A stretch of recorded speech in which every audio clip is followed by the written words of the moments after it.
If you're new here, I'm Emily D. Baker, the badass lawyer, host of the Get Legit Law and Shit podcast and legal commentator. I've been a licensed attorney for over 15 years, but I'm not your attorney, not legal advice.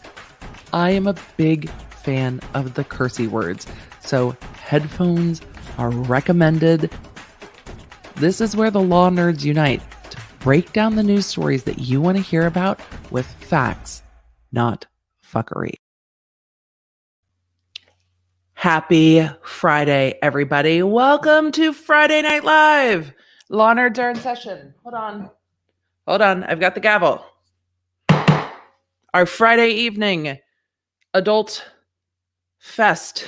That sounds terrible. Our Friday evening adulty conversation with all of the facts and none of the fuckery is now in session. Welcome. We just got members only chat turned off. It's so good to see you guys. Hi. I'm just going to say hi for a few minutes, and then we're going to jump into kind of a timeline of what the ever-loving fuck is going on with the Girardis, and then I'm going to answer all your questions. That is the role. I'm just going to make sure the YouTube-y things are on the mic, the things. It looks like we're good.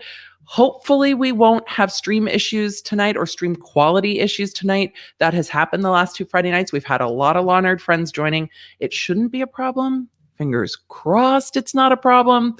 So if you guys do have issues, make sure that you refresh your stream, because I've seen that help depending if it's everyone in the stream, and on my end, I'll take care of it. But if you're just seeing some weirdness, go ahead and refresh that stream. For those of you on Facebook, you won't see all of the Law Nerds in here because we have almost 1,000 people watching over on YouTube. So there's quite an active live chat. But I started streaming on Fridays when COVID started as a way to just connect, grab something to drink. I have put one of my stickers on a wine glass because that's the level of high class we are. I'm going to actually get wine glasses. We will do that. And then I have Trader Joe's wine. I need like a little thing to keep it cold while it's on my desk. I don't intend to drink all this wine. You guys see me the second I start to drink, like my face goes all red. But we're here. So we're going to talk facts. We're going to say hi. Let me know where you guys are coming in from. I appreciate seeing where everybody's watching from. And then so much has happened since we talked on Tuesday. We chatted on Tuesday. The podcast went live on Wednesday. We chatted on Wednesday. And now, like, everything in the world feels like it's happening with this particular case. Yes, there are other things in the world happening, but this case has gotten buck wild. So Meriden, hello, and thank you for the super chat. Been thinking about this suit after listening to the podcast and seeing a couple of other videos. Even if EJ didn't know what was going on, her actions on Real Housewives aren't going to play well for her or hubby. Oh, yeah, no, they're not going to age well at all. Especially the things like Erika Jayne's, her taglines and stuff. And we'll get back into those again. Those things, I really just don't think they're going to age well. So I'm going to tell you guys all the things before we jump in. I am wearing my Facts Not Fuckery shirt tonight. Those are all from the Law Nerd Shop. So if you're a new Law Nerd, lawnerdshop.com, you can get these things. We have coffee mugs. We have sweatshirts. They're very cozy and fun. So that is at the Law Nerd Shop. If you are in North America and you are not part of the text crew, come join the text crew. It is where I can keep you up to date on things that are things that are happening, and things like, hey, by the way, I'm just going to go live on Instagram. Or, hey, don't forget it's time for Law Nerds Unite. Hey, what do you guys want to talk about? Hey, what are the next things coming up? So it's my way to keep in touch with you one-to-one. That is not a whole community text. It is a one-to-one text with me and you. And it is me texting. When you guys get the text and you're like, typos, it's like, no, it's really me. It's really me up in there. If you want to join the channel, you are welcome to. Most of my content is free. We do have some perks for members and some special members only live streams. We are going to be doing some stuff over the holidays, members, that I will be letting you guys know about. So we make sure that we take good care of our members. Members get early access to merch. I am working on getting membership discounts for merch, things like that. So members we appreciate you. And when I say we, it's like me, my husband, my family, because memberships do help support the content I put out, because content being put out is time away from client work. But I love my clients.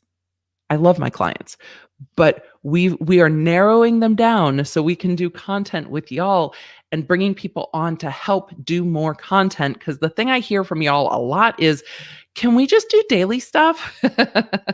And I want to do daily stuff, but right now, while I'm still shifting over, it's hard. So that is absolutely what we're trying to do. If you guys are working and stuff, don't worry. I have water here too. You don't have to drink adult beverages with us. All drinks are welcome. Somebody has a birthday. Whose birthday is it? Did I miss it? Happy birthday from Leeds, UK. Oh, lockdown 40th.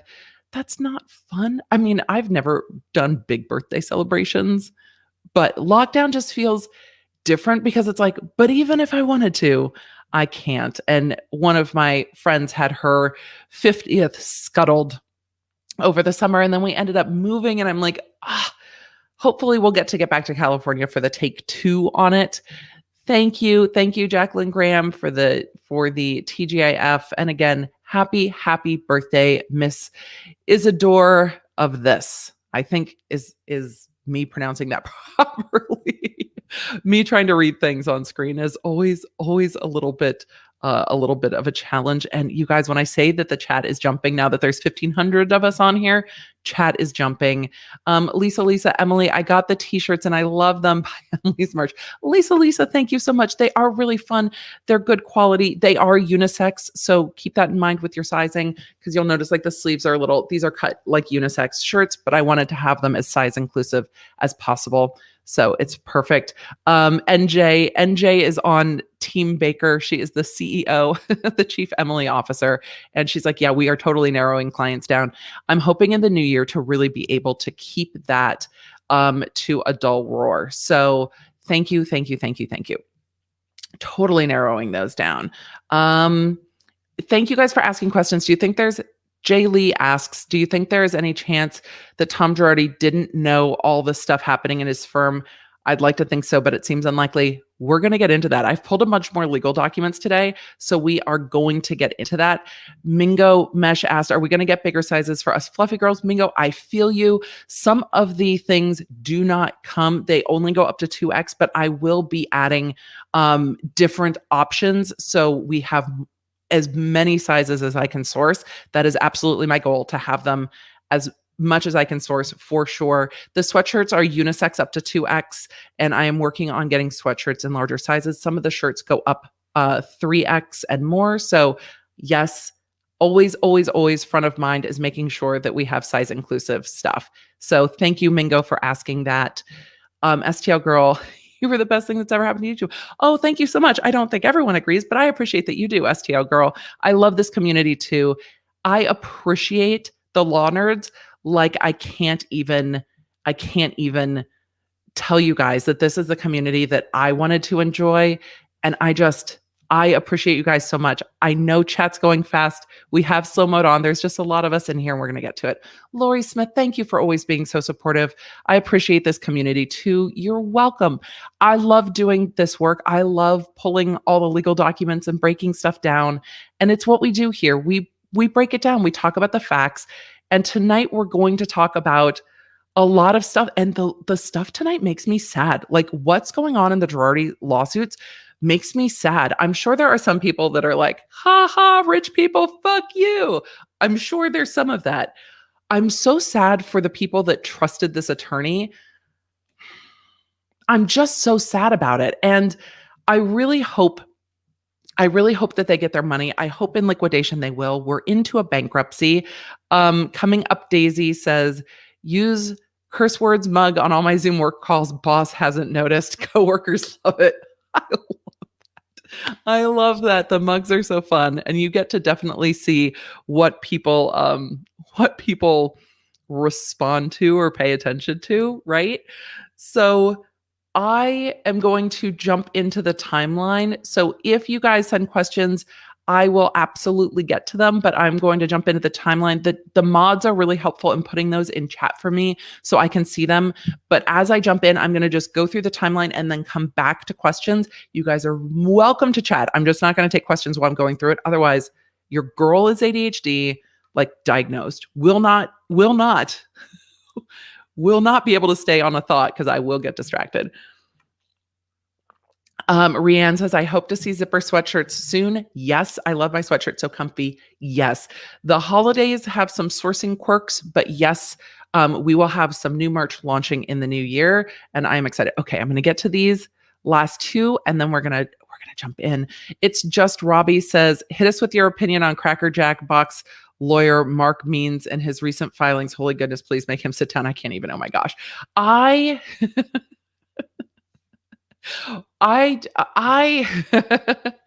don't know how much we're going to get into it. It's just Robbie, because as we're getting into this stuff, I'm going to try to stick on topic, but yeah, we're yeah. I think it's Ayaz or Laz. I just want to say thank you. Oh, you're welcome. You are so much fun. I'm very ill and YouTube is my escape. I love going down the legal wormholes with you and everyone. As I hope that you are well and feel better. I thank you for spending your time with us. I know a lot of people are at home, are stuck at home, are locked down at home, and this community has definitely been a place to get onto the internet and connect in a positive way while we're doing something other than just talking shit. Like we are, I mean, there's times I'm definitely going to be shady. I'm going to be like, what the fuck is happening? But we're talking about legal stuff, and what's filed is filed, and what is, and we will continue to talk about it. And so I feel like we all learn together, we grow together, and we have conversations about pop culture, because at the end of the day, for the parties involved, it totally sucks. But for us, we get to learn about law and learn about the laws that govern our lives and have some fun. So we are all sending you warm thoughts and hoping that you are well. Nancy, thank you for the hello from Mexico. Hi. Breeze Stationary Life. I ordered my hoodie 12/4, but it got stuck in Europe somewhere. Breeze, if you don't see it, we have a customer service email on those. Go ahead and email and we can figure it out. Just email us to customer service. Y'all are so fun. Rhiannon asks, can we have a combo about the recent changes to the LADA's office? I understand your concern for the office, and I understand that said reaction to the reform can read as discriminatory. Rihanna, at the end of the night, I will definitely talk about it. I'm hoping some of the things will change. I'm still hoping there's room for wiggle room. Uncivil, thank you so much. I'm getting better.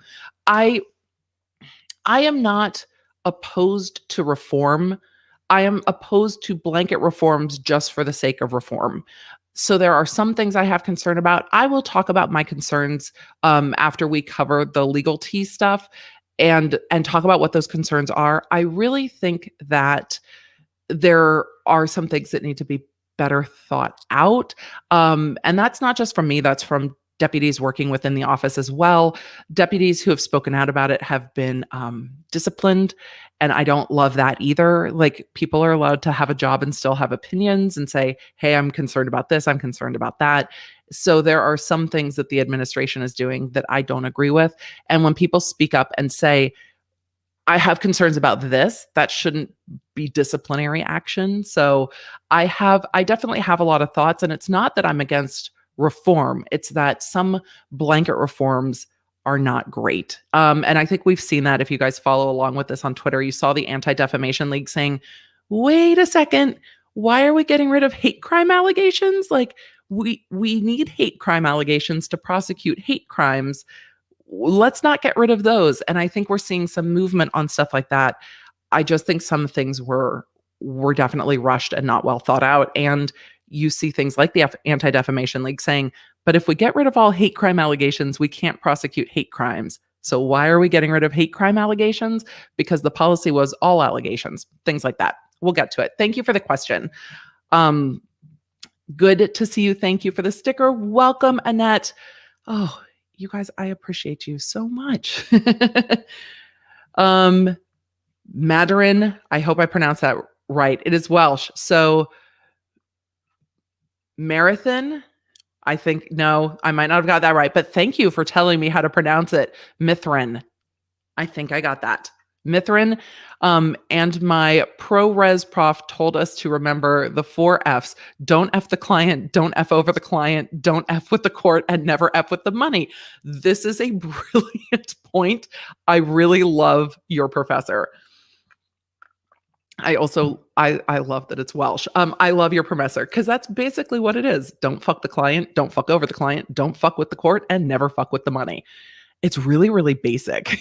Like, it's not hard to not accidentally do those things. And even in California, if you do fuck the client, like, there are some ways that that's kind of sort of okay. So who knows? Jesse Cat asked a great question. Do you think Erika regrets more the songs or being on Real Housewives of Beverly Hills? I don't know at this point, but it's all going to come up. And that's going to be a challenge. So let's jump into what's going on. No need to get revenge, Lindsay. There are now people who will just dislike it because it's my video. We've grown enough that happens. It's totally okay. I made a comment on Instagram a while back as I was getting ready to watch one of the Apple launches. I think it was the iPhone launch. And the video was like an hour away from going live for iPhone launch time. And look, you all, I love my new iPhone. I can't, it's plugged. It's just so pretty. The color is so gorgeous. It's got its magnetic, it's a Magnolite thing on the back. But the video had a couple thousand likes, but then it also had a couple thousand dislikes because people are just going to be like, screw you, Apple.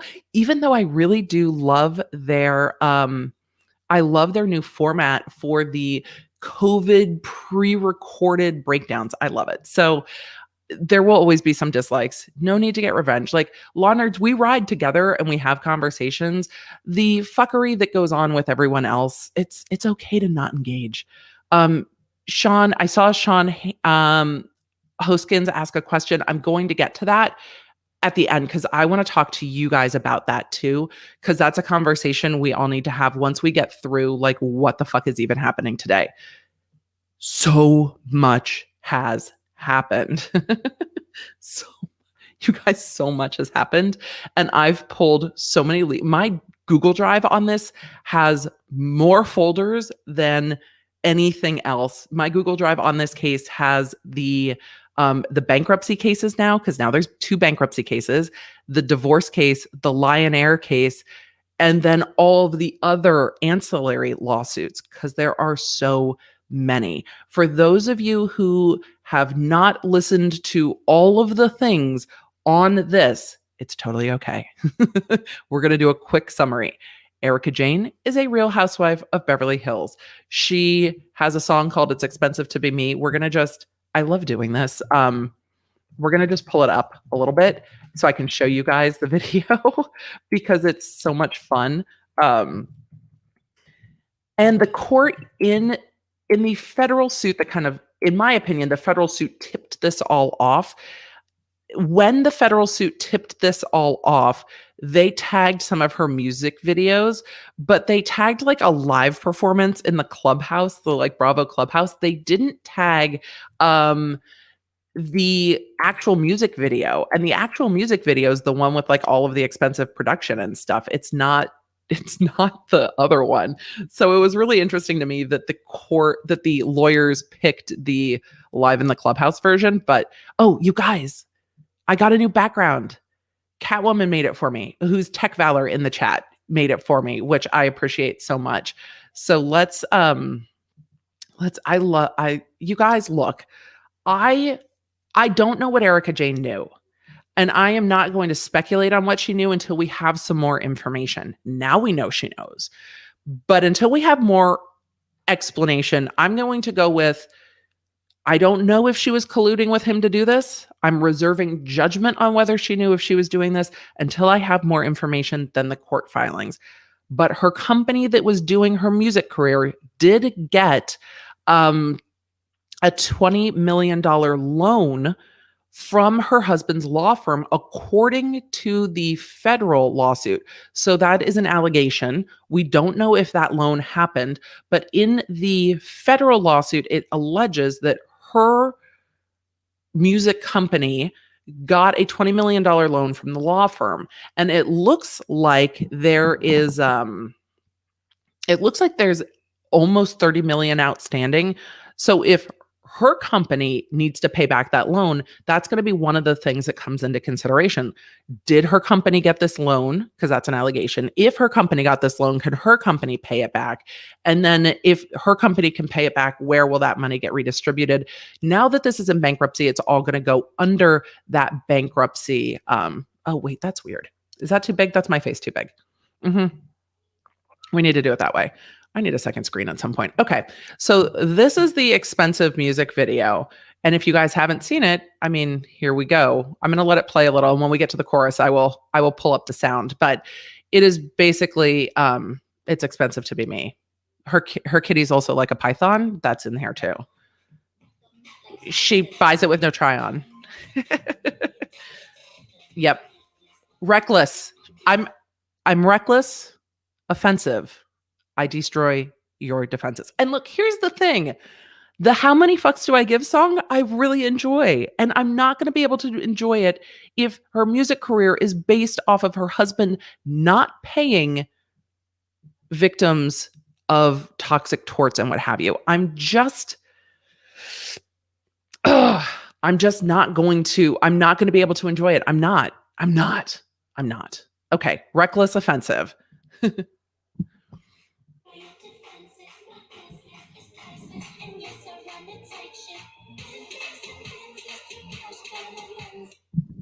By the way, anybody know how much it costs to do a music video like this? Like, we've watched YouTubers make music videos. These things cost tens and tens and tens and tens of thousands of dollars to make, if not more. If not more. It's expensive to be made. Yeah.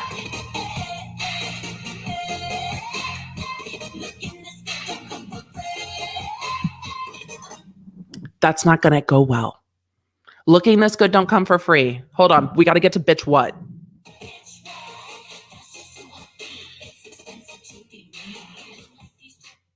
Okay, look.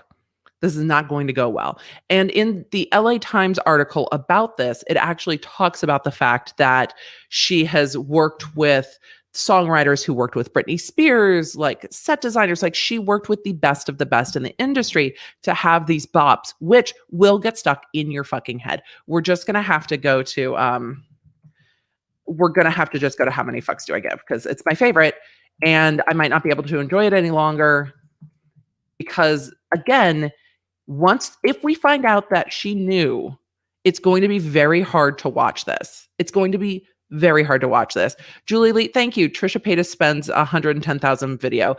I would imagine that Erika Jayne probably spends more. So I would imagine that these are at least right $100,000 videos. I was thinking that was right, but I wasn't sure. Okay.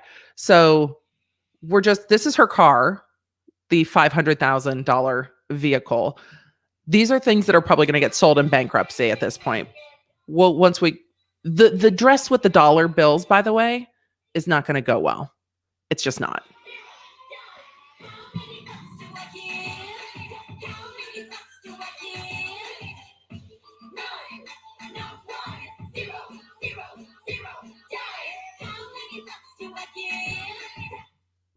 We're going to have to give some fucks now, Erika Jayne. I'm sorry. We are now in bankruptcy court.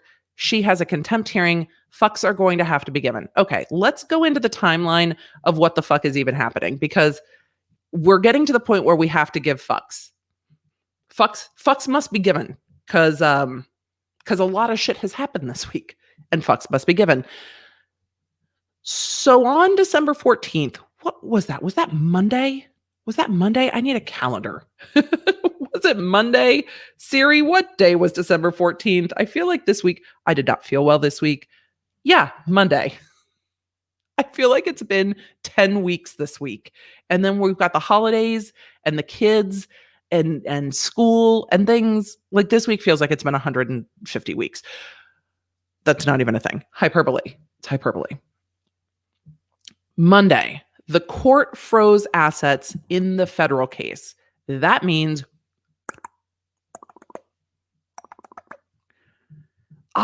This is so helpful, Michael. You guys, I adore you in the chat. Thank you for all of your wonderful experience. Michael says, I work in the music production industry. Erika's music video is at least $500,000. There we go. There we go. There we go. I think all of this will probably come out at some point because her company is alleged to have gotten that $20 million loan. Monday, the assets all got frozen. And that was for Girardi Keese, the law firm that Tom Girardi is the sole kind of operator on. And then for him as an individual. So assets frozen for the two. When assets get frozen, it means that they are going to have somebody oversee the assets, say, this is how much you're allowed to spend for living expenses. And then this is everything that can get put towards paying off the shit that's going on. So that happened on Monday. Also on Monday, 2 additional lawsuits were filed against Tom Girardi and his law firm by his old former partner, Keese. So Robert Keese and then a Robert Keese et al. Both filed cases. One of the cases is regarding the business property at Wilshire. The Wilshire property is now attached with a lien, a judgment, and then there's split ownership. These split owners are like, you've never paid us. And we were promised that there were no encumbrances on the property. There were no liens or anything else on the property. And now there's a judgment attached on the property and a $7 million lien. Though I will say, my mom called me today. She's like, I listened to your podcast. I have questions. My mom's the only one who gets to do that. Well, my mom and like 2 of my best friends. I listened to your podcast. I have questions. I'm like, yeah, mom. She's like, you said that they said that the property on Wilshire was worth like $7.5 million. And I'm like, yeah. And she goes, there's not a chance. It has to be worth well more than that. And I was like, you make an excellent point, Mom. I don't know how much of the property, like, I don't know if they own the full building, but properties on Wilshire probably are in the 10 million and up range if it's the full building. But that's what's alleged in the lawsuit, Mom. They say 7.5. Yes, I realize that it's probably more than that. They can probably sell it for more than that. But there is a lien on the Wilshire property for $7.4 million. The partners allege that it's worth 7.5. It might be in their benefit to lowball that, but this property is going to have to get sold. But there's a bank lien on it and a judgment attached to it, plus those people who have an ownership interest in it. So that money is only going to go so far because there's the 7.5 or the $7.4 million loan on it. And now there is a $5 million judgment, $5.8 million judgment attached to that property. That happened Tuesday. So what, 7, 8, 9, 10, 11, like over $13 million attached on that property. I don't know if that property will sell for $13 million. And even if it does, that doesn't give back any ownership to the people who own the property, right? So there's that with the property. So Monday, assets were frozen for Tom and his law firm. The business partner filed 2 lawsuits. Tuesday, courts in different cases ordered judgments and attachments. So in one court, in one case, the court ordered a $5.8 million judgment attached to that Wilshire property. When I say it feels like we're watching like a landslide of fuckery, it feels like a landslide of fuckery. $5.8 million judgment was attached on Tuesday to the Wilshire property that we now know also has a $7.4 million lien on it. And a judgment was issued in the KCC Class Action Services suit, and that awarded KCC Class Action Services $7.5 million. So now we've got multitudes of judgments out there, plus other debts. And we went through that all in this week's episode of the podcast. Then that was the 15th. Then on the 16th, Erika starts selling shit on Twitter. And y'all, Twitter detectives of the universe, I love you guys. The law nerds were like, WTF is this? She's selling shit. So let's just take a look at her Twitter real quick. So on the 16th, she starts selling things on Vestaire Collective. I haven't heard of Vestaire. I am clearly not fancy enough. You know why I'm not fancy enough? because everyone I know uses like Macari and Poshmark. I'm not fancy. So this is a video of all the stuff that she is selling. Hold on, let's go back because again, this is going to age like, well, we're going to talk about how it ages because now this is the subject of emotion in court. I don't think there's audio on this. No, this is just a video of what appears to be her closet. Anyone who's watched Real Housewives looks like her closet to me. And then a list of all the different things she's selling off because apparently she's selling things off. I don't know if this was a pre-existing brand deal because it feels like it, the way that there's the code and it's at the top of her Twitter and stuff. It feels like this might have been a pre-existing obligation or a pre-existing deal with this company. But this, are the sparkles in poor taste at this point? Are they just, does that feel yucky at this point? I don't know. So stuff is already selling and you can go to the bit.ly link and no, I don't want, I have to go through the app. Well, I'm not going through the app.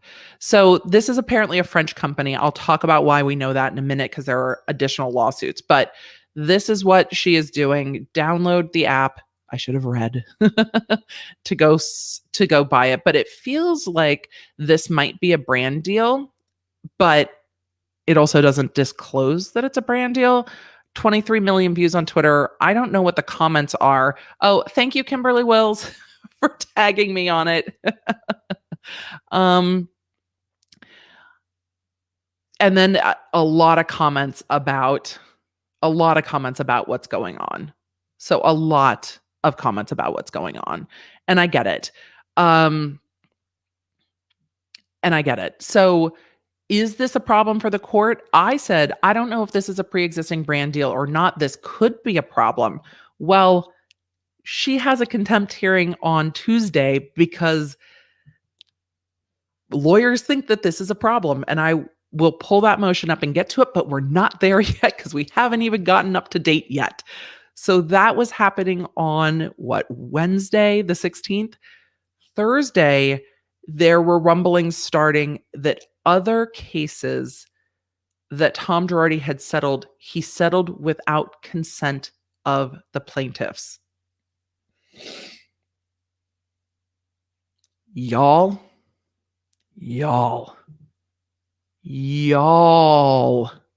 settled without consent. Look, when you are a civil attorney, it kind of goes like, I want to ride at dawn.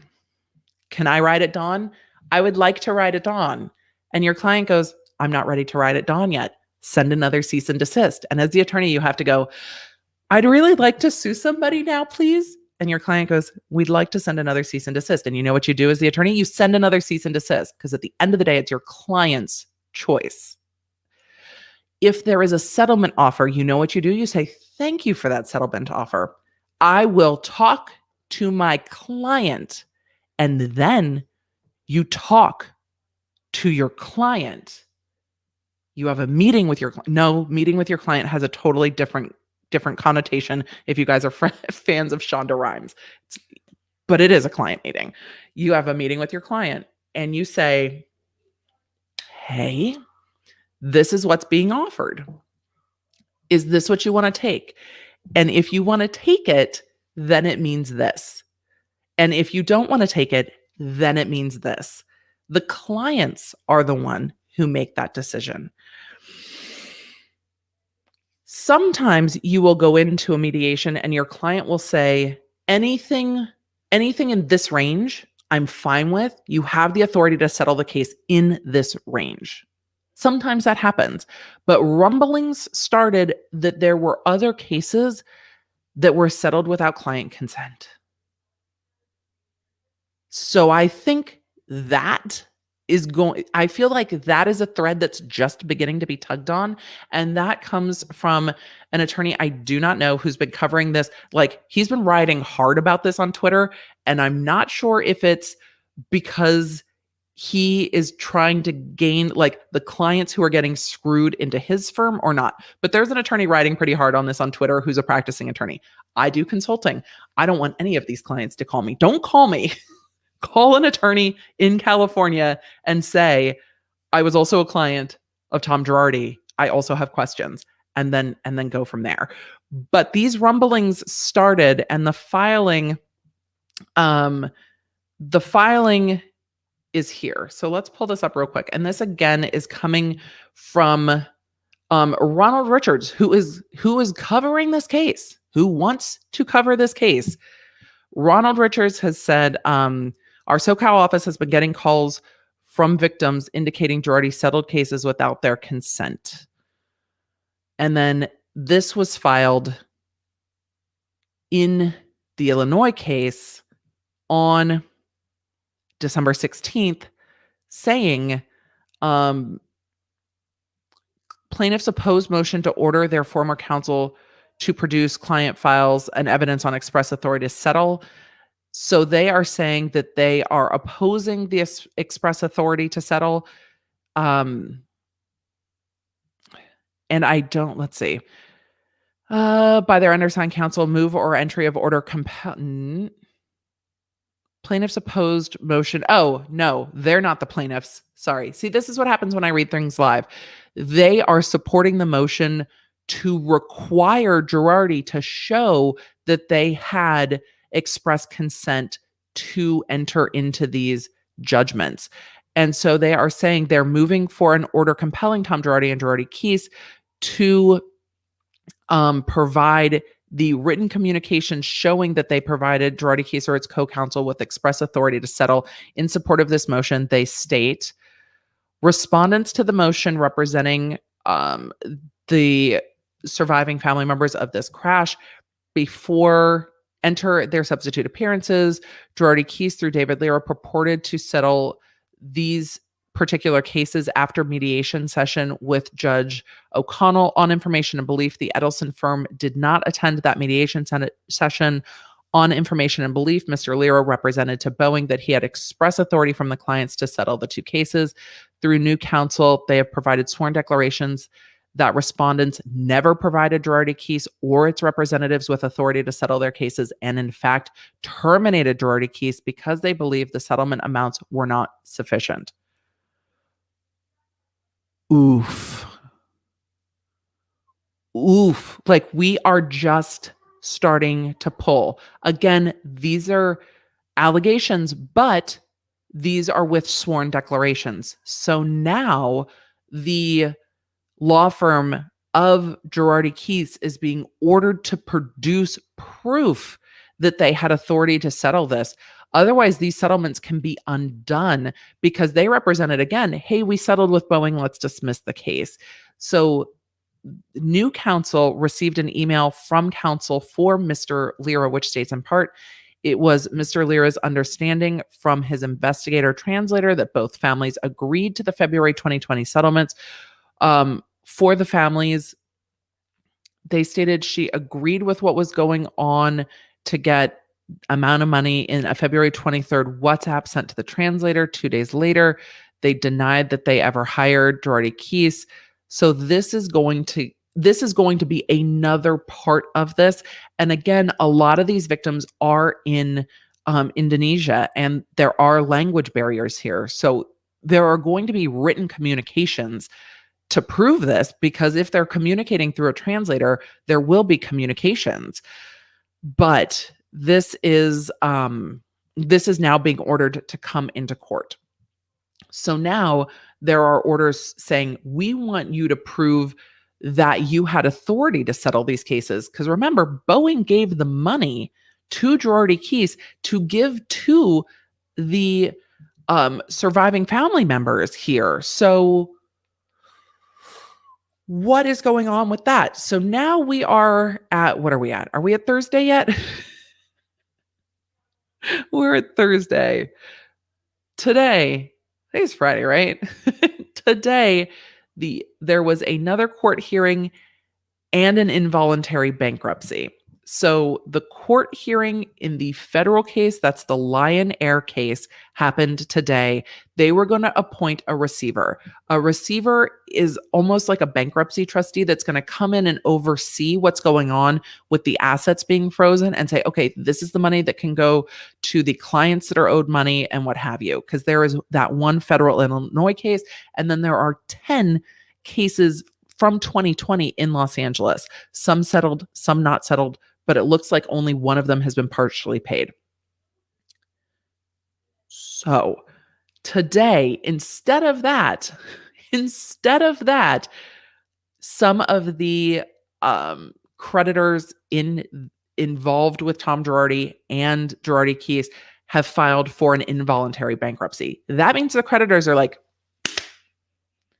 you're not going to get this settled. And like these courts are trying to put money everywhere. Now we are going in to say, put it all in bankruptcy. Y'all, when I say on what was it, Tuesday? Was it Tuesday or Wednesday that I was like, this is just going to end up in bankruptcy? This is just going to end up in bankruptcy. The federal court case alleges that Tom is the one who has sole control over his firm. So the other lawyers in the firm are like, we can't even really answer your questions because we don't know. So right now, the federal lawsuit with the Lion Air clients from the Boeing Lion Air crash looks like there is $2 million in unpaid settlements that have been agreed upon. But then there's also an outstanding $11 million judgment, an outstanding $5.8 million judgment, an outstanding $7 million judgments, and there are other outstanding lawsuits. There's an $880,000 suit from Wells Fargo, amongst others. So when I made a chart of the lawsuits, I was like, we are in the multitudes of millions. The attorney on Twitter was like napkin mathing to 30 million. We'll see. Christina, I feel the exact same way you do. Christina's comment is, I am a practicing attorney from California. It's a privilege to be an attorney. This type of alleged unethical behavior by others' attorney is infuriating. It is. It makes me sad. Like, it makes my stomach hurt. It's just crazy. It's just crazy. And it reads to me like this house of cards didn't all fall. COVID might have had a part of this. Here's my speculation on this, because there are so many different types of judgments. We got to get all up in here and talk about it. There are so many different judgments. This reads to me like the cases were staggered enough to keep bringing in money to try to pay the money. And it was like, we're paying the last clients from this, which you're not supposed to do, by the way. Client trust account. Clients get a settlement, it goes into the trust account, you pay your fees, and it goes to the clients. So somewhere this started where there was that first judgment that was like, oh, we need to stall this and wait for the next one to come in. And I think COVID might have slowed some of this down so that paying it from behind, that robbing Peter to pay Paul situation, it looks like kind of toppled in this case. It never should have happened, though, because settlement money should have always gone into the client trust account. And from the client trust account, you pay your fees, you pay out the fees that are owed, you pay yourself whatever your percentage is, and then the rest of it just goes to the clients. Like, it's really not that hard. And what the documents that are coming out today show is that that this seems to be a pattern, and it makes me really sad for the clients. It makes me sad. It just makes me sad overall. So let me pull up today.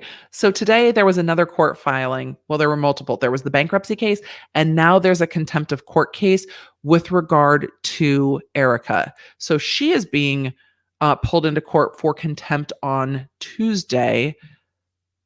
She's not saying see you next Tuesday about this, I don't think. I think she's saying, holy fucking shit, I don't want to go to federal court to deal with having my assets frozen. But the law firm that filed the federal case with regard to the Lion Air crash filed the motion to say, nope, she's selling shit on the Twitter, and it's in the case. So let me pull it. When I say there's so many documents, there are too many lawsuits. This is going to go well into next year. And for those of you that haven't listened to the podcast yet, absolutely no shade, but there is now a criminal investigation into this as well. And the criminal investigation, the U.S. attorneys motioned the federal court in Illinois to release sealed documents to them. Oof. Okay, let's see where this contempt motion is. When I say there are so many, the things I should have pulled up. Where is the contempt hearing? Not this one. Here's the notice that's happened. So this is the notification of docket entry that from December 18th that there will be a contempt order as to Erika Girardi set for 12/22 at 1 p.m. So she is required to appear with counsel, and if she doesn't have counsel, by herself. So she is required to get your lawyer and show on up, because we're going to have this contempt hearing. And the motion was filed by that other law firm. That's the government's order. That's the docket entry. Motion to enforce Edelson PC contempt order as to Erika Jayne. Let's go through this yet. I haven't seen this anywhere yet. This happened today. It doesn't say what time it was filed, but this happened today. And this is Edelson PC, who is trying to get the money for the clients who are the surviving family members from that Lion Air crash, are saying essentially, hey, Erika's still married to Tom, and because she's still married, all of her shit is community property. On December 14th, in response to Edelson PC's motion for a rule to show cause, the court froze all of Tom Girardi's assets. However, Tom Girardi's wife, Erika Girardi, continues to offer tens of thousands of dollars worth of her designer clothing for sale on the secondhand market, and has recently promoted that offering on her Twitter account at a 10% discount. Although the couple has filed for divorce, Tom Girardi maintains an interest in the clothing. Community property. Because Erika Girardi is closely associated with Tom Girardi and has notice of the court's injunction freezing Tom Girardi's assets, she is bound by it, they allege. Edelson PC requires the court Edelson PC requests that the court order Erika Girardi to stop dissipating community assets and state as follows. Tom Girardi and his wife, Erika Girardi, aka Erika Jayne, are and have been domiciled in California since their marriage, January 7th, 2000. This goes into the California community property law, which says everybody has a 50% ownership, essentially until the court decides otherwise.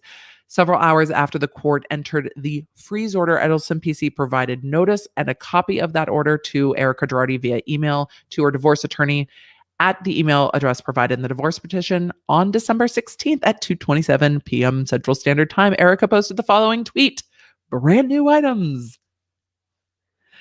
This tweet includes a video showing racks of designer clothes and shoes that appear to be in Erika Girardi's closet. Footnote 1. The Twitter that we've already pulled up. The link to the tweet goes to an app page for Vestiaire Collective, a French company that allows individuals to sell their used designer clothes. On that site, Erika Girardi is offering to sell tens of thousands of dollars worth of designer clothing from Chanel, Versace, Gucci, Armani, and others.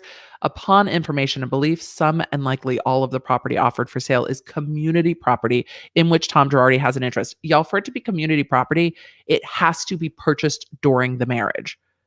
Do any of us think that this was her wardrobe before the marriage to Tom? Because I'm going with no.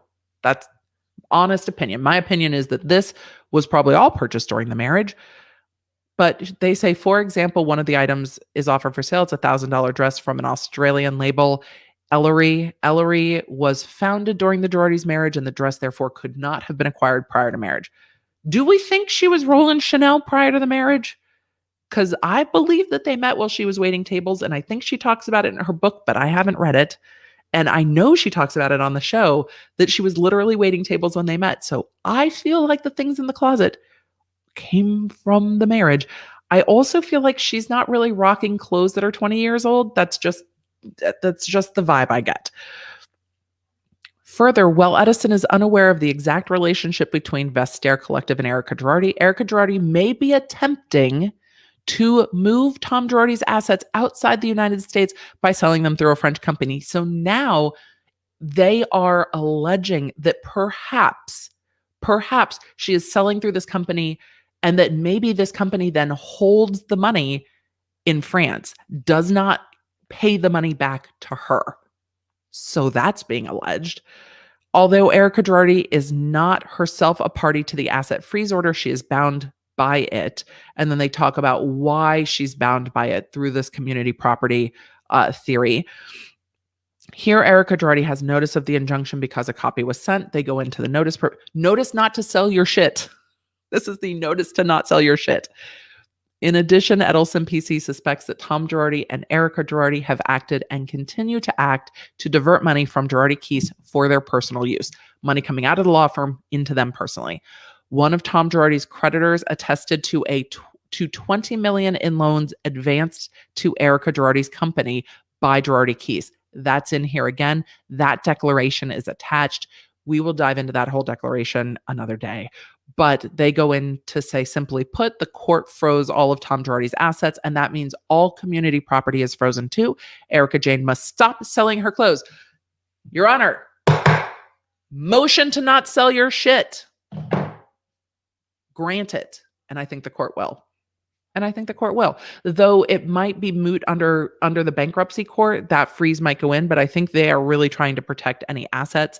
So then they're asking for relief, direct Erika Girardi to immediately cease selling any clothing she acquired during her marriage to Tom Girardi, direct Erika Girardi to deposit any money she received from the sale of clothing after entry of the freeze order with the clerk in the court. Give us the money. Grant any further such relief. And then they attach receipts. They attach the other lawsuit. They attach the declaration to that lawsuit. They attach emails regarding that lawsuit. They attach a letter from Tom Girardi.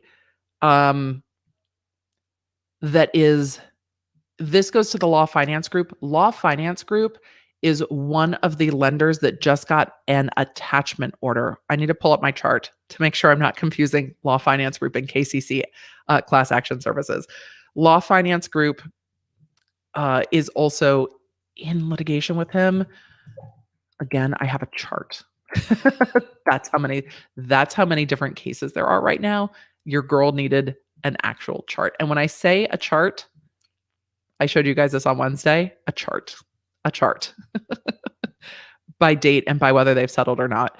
So the Law Finances Group has a $6 million stipulated judgment that was entered on their behalf. So they're trying to get their $6 million judgment.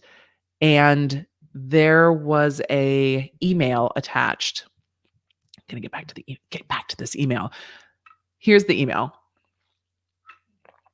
And you guys who were with me that listened to the voicemails attached to the federal suit, let me know how you feel in the comments if this ties into that. And then we're going to get into this bottle of wine, because we've been talking for almost an hour, and questions, because there's so much here. So this is Tom Girardi talking to Law Finance Group before that suit was filed, before the $2 million order was entered. This is from May 29th, 2018. Dear Alan, first of all, let me say that I totally negligently violated the agreement to repay out of the Carson Shell fees. That's a case that they had. Quite honestly, I thought this was simply a loan to our firm. I truly did not anticipate the fact that I should have been distributing money to pay it off out of one case. From the bottom of my heart, this was innocent. The firm's massive success in past years has brought us hundreds of cases from all over the country. As you know, it takes a great deal of time and money to properly evaluate these matters. In Porter Ranch, we have 8,200 clients. We have already put out more than $4 million in costs. Side note, they do things on contingency, which means the law firm pays and fronts the fees until the case is settled, and then they take out their costs, their fees, and then they pay the settlements. Back to the letter. The number will probably go to 10 or 12. The return, however, will be terrific. As we were retained in more than 2,000 cases outside of Porter Ranch, a great deal of money has been put in. We have more than 90 million outstanding in costs advanced on our cases. 90 million outstanding in cost advance on our cases. So he's telling the lender that his firm has spent $90 million on cases that has not come in from settlements yet. And then the recent honors given to us, Lawyer of the Decade, Super Lawyers listing me as the #1 lawyer in Southern California for the past 5 years in a row, plus numerous other acknowledgments of our firm's ability to has been mixed blessings. On the one hand, we now have more cases to sustain our law firm over the next 7 years if we do not get another case. Once again, however, I should have realized that this was not a loan, but a loan to be repaid out of a certain case. I truly apologize. I am making good progress on obtaining fees. Some from Carson and some from a combination of bank loans and loans from companies like yours. So now he's telling the lender that he's borrowing money from other lenders, is what it seems to me. I'm making good progress on obtaining fees, some from Carson and some from a combination of bank loans and loans from companies like yours. Like, I'm now going to borrow money to pay you, is what this sounds like to me. I do not quite have everything in order, but I'm making very good progress. I told one lending company about your idea of loaning money on costs, and they thought it was terrific. I'm setting up a special account so that as soon as the settlement is received, the cost repaid will go directly in that account. Our cost account is 98% recoverable. We have also received an offer on one of our cases, which will pay our firm $25 million plus costs. So 25 in fees plus their actual hard cost. Given the complexities of the case, I'm sure money will not change hands for at least 3 months. As you know, I have a $250 million financial statement. As you know, I'm the sole equity owner of the firm. I believe I have personally guaranteed the loan, but if I haven't, this letter confirms my personal guarantee. Okay, it's worth so much at this moment. One of my stock agreements is worth $50 million. Okay, well, where is it then? Where's the $50 million in the stock from 2018? It's 2020. But I am not able to sell the stock for another 60 days. That is not included on my personal financial statement. I'm sorry, your personal financial statement just left off $50 million? Oh, cute. In short, I would like for you to give me a little bit more time. I believe I can give you some positive dates and hopefully partial payment in 2 to 3 weeks. That was in 2018. And then this went to, trial. No, it was a stipulated settlement. This went to suit, went to court, and went through.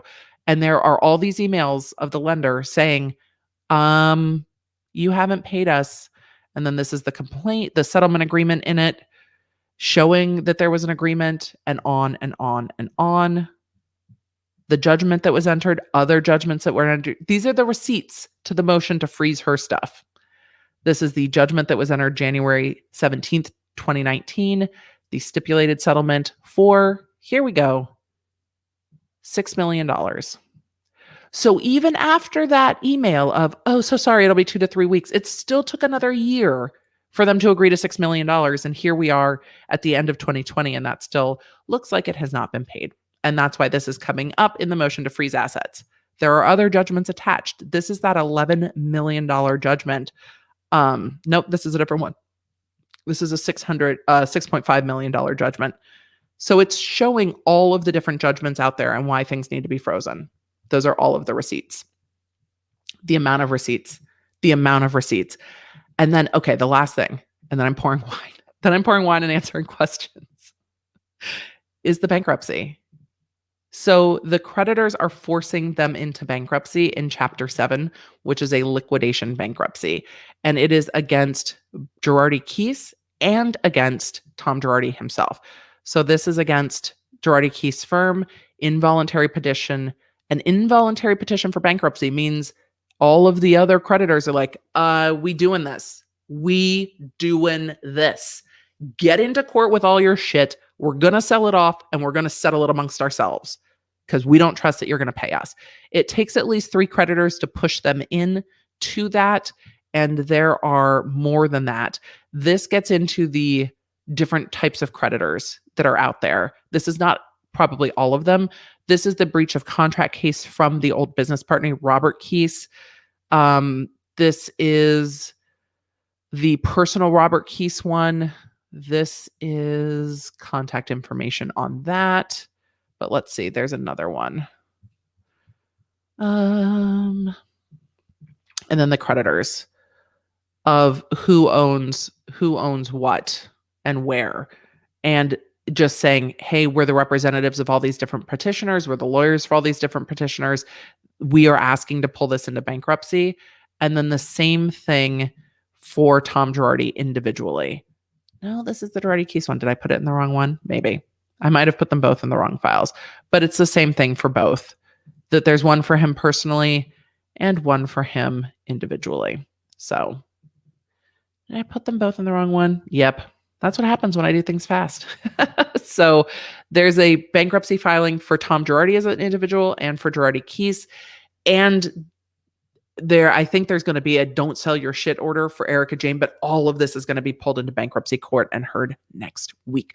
I'm going to try to get to what I missed and pour some wines,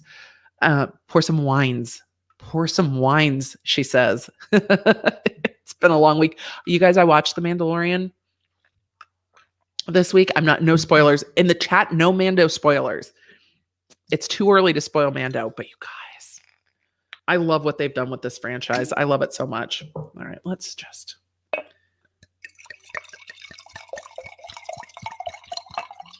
Yep, I'm going to get to super chats and I'm going to get into the chat for questions. We're going to have a little drink. We're going to talk about what in the fuck is happening. Jacqueline Graham, thank you for the super chat. Let me see if I didn't miss anything. Elise super chatted and said, what I want to know is who is his accountant? How did they not raise all of these flags? I don't know. I'm sure it'll come up. There's going to be forensic accountings. I'm sure it will come up. But how did an accountant not see this? Or did an accountant see it and co-sign it? Or did he do his own stuff? Like, was he keeping his own books? Was he the only one who knew the extent of this? I don't know. But with client trust accounts, like, it's not that hard. The settlements go into a client trust account and then there's an accounting. Like, it shouldn't be this hard. Hello. Question. Can you have another attorney if the first one does things like that? And if you fire the first one, will the second one continue where the other left off? This is a great question. Oftentimes people don't even know when they need a new lawyer because it's hard to know if your lawyer's not doing shit until stuff like this happens. And yes, you can get a second one, but the second one will go back and evaluate everything. It's a lot. It's going to be a lot. Deanna M, I'm finally caught alive and I'm so invested. I'm invested too. Like, I want to make sure like I can do anything about it except talk about it on YouTube. I want to see the clients that didn't get their money. Like, I don't know. It really hits me absolutely the wrong way when you trust someone with awful events in your life and you trust them to, in law, you call it making it whole. It never makes it whole when you lose somebody in a tragedy, but you trust them to help you make it whole. And they don't give you the money that they're supposed to give you. It's wild. I am reminded that there are over 3,000 law nerds in here tonight. So don't forget to go ahead and give this a like if you hadn't. And I'm going to catch up on the super chats that I think some of them have already timed out and the mods have caught them for me. I'm going to see if I can catch any of these. Eddie, can EJ continue to film the shows? She's under contract. So then could Bravo come into court and be like, she's under contract? She's under contract. They are filming season 11 presently. I don't know how that's going to go. Could she walk off and then owe money to Bravo too? Maybe. Does she need the money? Maybe. I mean, definitely. It seems that that's going to need to happen. I missed super chats. Thank you to the mods. You guys give the mods a big old love in the chat for making sure that I don't miss stuff. Laura S. super chatted and said Erika's act is already wearing like a cheap suit. It is not going to age well. That's for sure. Kristen super chatted and said, I'm watching for the Pat the Puss dance move. It's my favorite. Pat the Puss does come up. It sure does. But again, it's just none of it's going to go well. I don't know if we'll know what she knew, but hopefully we do, especially now that there's a criminal investigation popping off. We're going to find out what she knew, I would imagine. I'm surprised we haven't seen, like, if she didn't know, would we see a statement of, I had no idea. I am like pearl clutching, horrified, not like a gray hoodie YouTuber apology, but like a PR firm. Like, I did not know. I have filed for divorce. I am going to do what I can to cooperate to make this right. I don't know, unless the lawyers are like, you will not be saying shit. That's also possible. That's generally lawyers' advice. But I imagine this has to be either tremendously stressful or like, well, it's going to be stressful no matter what. But if she didn't know, this has to be crushing. If she did know, the house of cards is going to fall sometime. Sophie Rapé said, how do you think the Real Housewives of Beverly Hills cast will react to this? Well, they definitely like to talk about people's shit, don't they? She said, I think they'll avoid talking about it on camera. Also, we need a Starbucks cup tour, please.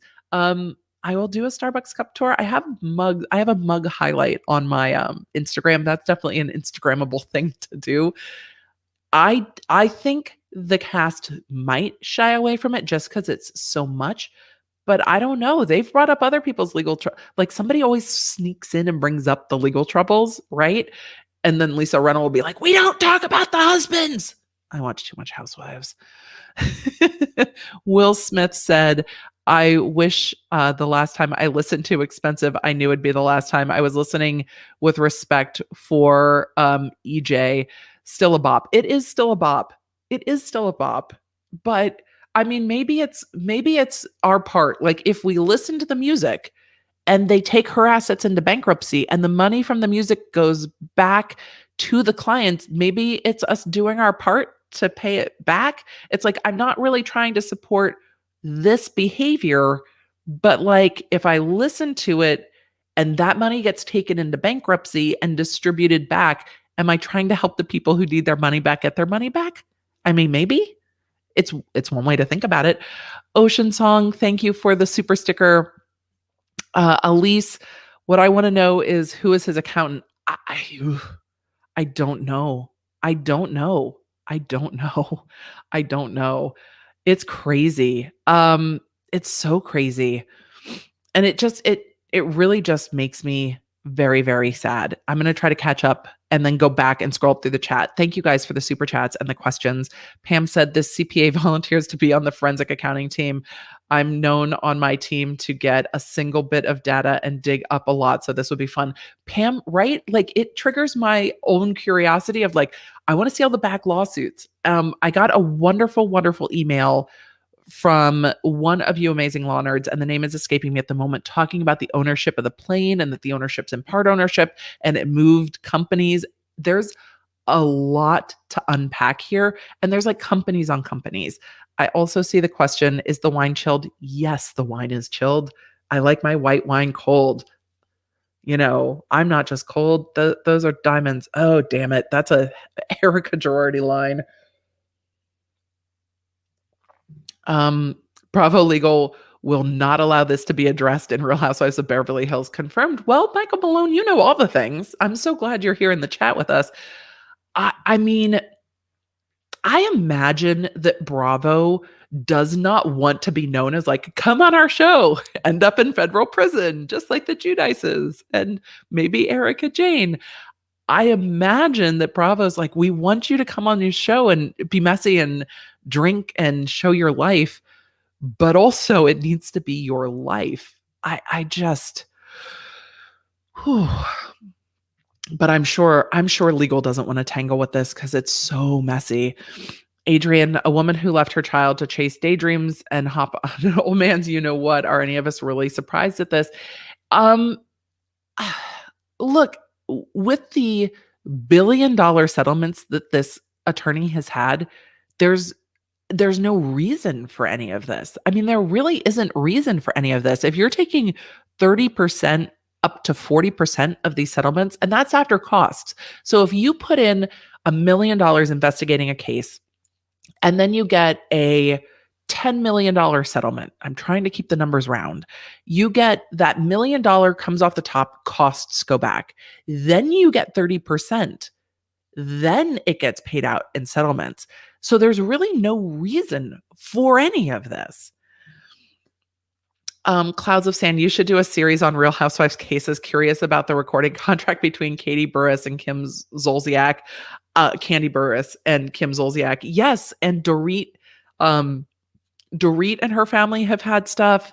I know that there's real estate stuff going on with Kyle from Beverly Hills and her husband. And then there was the whole, we haven't covered and talked about the federal cases with the Giudices. I mean, there is so much like Real Housewives legal stuff, but it's one of those things when you put your life out there, sometimes people are going to want to keep digging. I think that that's not necessarily this. I think that if this house of cards, the way it's looking was going to eventually hit the pothole where it toppled. I think that being on Real Housewives allows her to be dragged into it because people have seen the lifestyle and the lifestyles put out there on TV. It also, once this goes into bankruptcy, what will happen is all of the cases that are open and pending and all of the settlements that haven't paid, they all go under the umbrella of bankruptcy and everything will get dealt with in the bankruptcy court. And that will allow the bankruptcy court to say, okay, these are the priorities. This is where the money goes. This is what we're selling. And this is the amount you get to live off of. And that's a reasonable, livable wage. So if the court's like, it's not reasonable for you to spend $1 million on housekeeping and landscaping a year, we're not doing that. I imagine quite a lot will be sold. And they're in a Chapter 7, which is like your sell-off bankruptcy, not like a restructuring bankruptcy. And he's also 81. Like this is also where do we go from here at 81, right? Okay, let me try to answer a few more of these and then get into the chat for the rest of questions. Classy Mom, thank you so much. I want to wish you and the Lawnards a wonderful holiday season. You are all a blessing. Thank you. And being a mod is truly a gift to me. Thank you, Classy Mom. And I'm glad you're feeling better. I'm glad you're here. And I'm glad you get to be part of our community. Thank you. Cheryl asked, why has he not been disbarred? Cheryl, these are the questions inquiring minds want to know. I want to know. I want to know. I want to know. I want to know. Because there have been bar complaints, but there's no disciplinary action. I want to know. Virginia, do I think the IRS will get involved? Yes. I think they will wait to see what shakes out. And that's a lot of the time, that's what happens with the IRS is they wait to see what shakes out and then they will go pull the law firm's stuff, the businesses stuff, all the other business interdealings, and that'll come next. But will the IRS try to send them to jail? I don't know. And if there's no money left, will there be any point to the IRS's efforts? I don't know. But in the bankruptcy court, that can absolutely be something that comes up. I mean, they're looking at it. Would an accountant also be accountable to the creditors? 647, I don't believe so, but I don't know for a certainty. Could there be malpractice there between Tom Girardi and the accountant? I don't know. And I don't know enough about what those interdealings were to know. Can Erika's company, EJ Global, file bankruptcy as well to avoid paying back the $20 million? They might very well end up roped into this bankruptcy because if if there is money out there, the court will go out and try to get the money. And if she can't pay it back, that could very well happen. That could very well happen. So it just depends on if her company can pay it back or not. So it's, you guys, this is, Allison says Andy Cohen at this point has to cut ties with her. What's going to happen in season 11? Like, will she show up to a reunion? Will it just be totally fake and we all know that this is going on and they just can't talk about it? This is more public than I think most of the things we've seen. Most of the stuff I've seen on Housewives in my memory, it's like it goes on and then after the fact, you're like, oh, that's what they were talking about. That's why they, like, it's kind of low key. This is not low key. And there is already a federal criminal investigation. This is not low key at all. At all. Michael said he has nothing on his, and the bar issues, I don't understand. I want to know. I don't have any friends at the California State Bar. It doesn't mean I can't make some. I'm very curious. Very, very, very curious. So Danielle asks, how much time could Tom possibly be facing? I don't know. They're just doing an investigation. If they decide to go forward with charges and I can see what charges they are, I will have a better idea. However, he is 81. They are not putting people into custody a lot right now because of COVID anyway. And there's a lot that has to happen before, like, they're at the very beginning of a criminal investigation, which also might be a pressure tactic from the court saying, I'm also referring this to criminal investigation because it's like, we need to have this happen. Will he see jail time? I don't know. And that's because a criminal investigation, they're just starting. So that's going to take time. They're also probably going to wait and see what else shakes out of all of this because there's a lot there. So putting together a criminal investigation like that can take a year, I mean, or more. It just depends. There are so many unknown factors. So I don't know and can't estimate. But could they both end up in that? Yep. Yes, they could. Yes, they could both end up in that. Alexandra says, new tagline floating around Facebook. They say I'm cold, but that's not ice. That's my frozen assets. That's cold.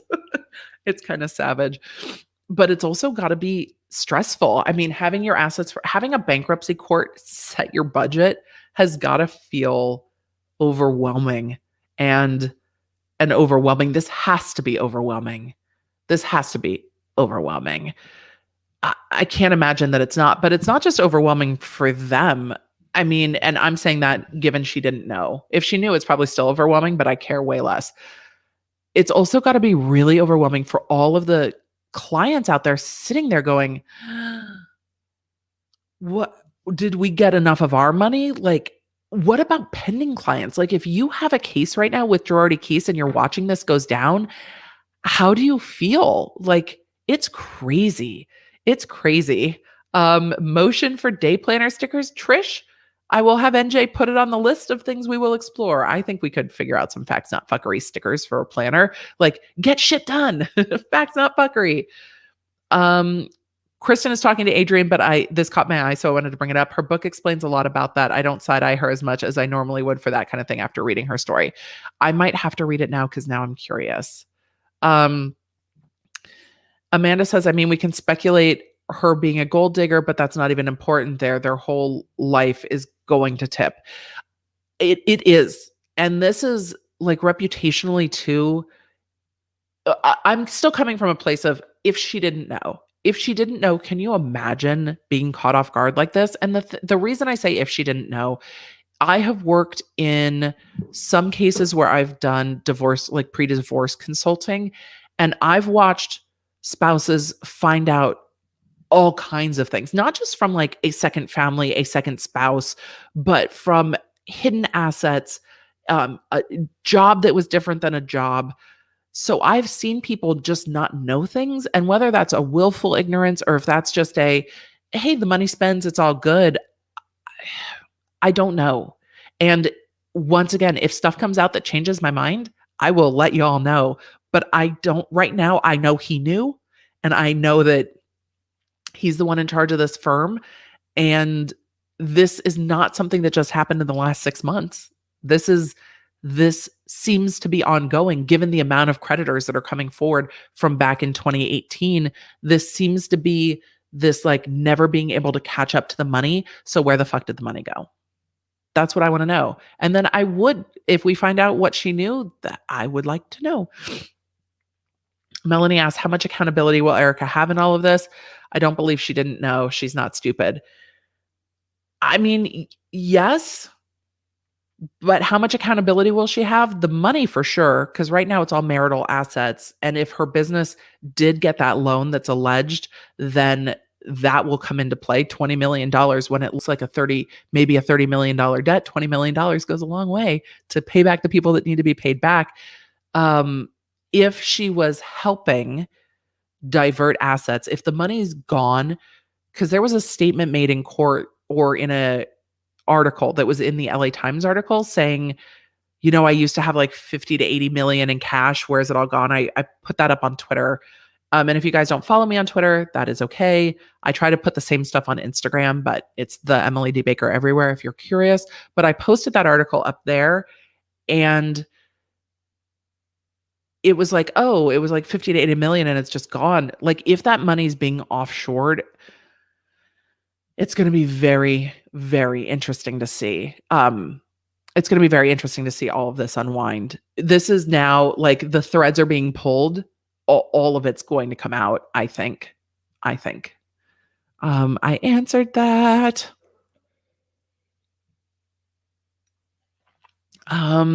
Felicia said many of the housewives live smoke and mirrors lifestyles, which isn't really fun, right? I want to watch the real. I mean, I still watch Housewives. I like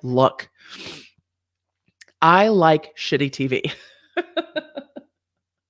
I like watching reality television. I love the Jersey Shore. I like terrible television. And it is a guilty pleasure. It's not guilty. I'm not ashamed. I say with a bright red face. I'm not ashamed that I like TV. But I was watching Real Housewives of Orange County and watching the women go through the initial phases of lockdown.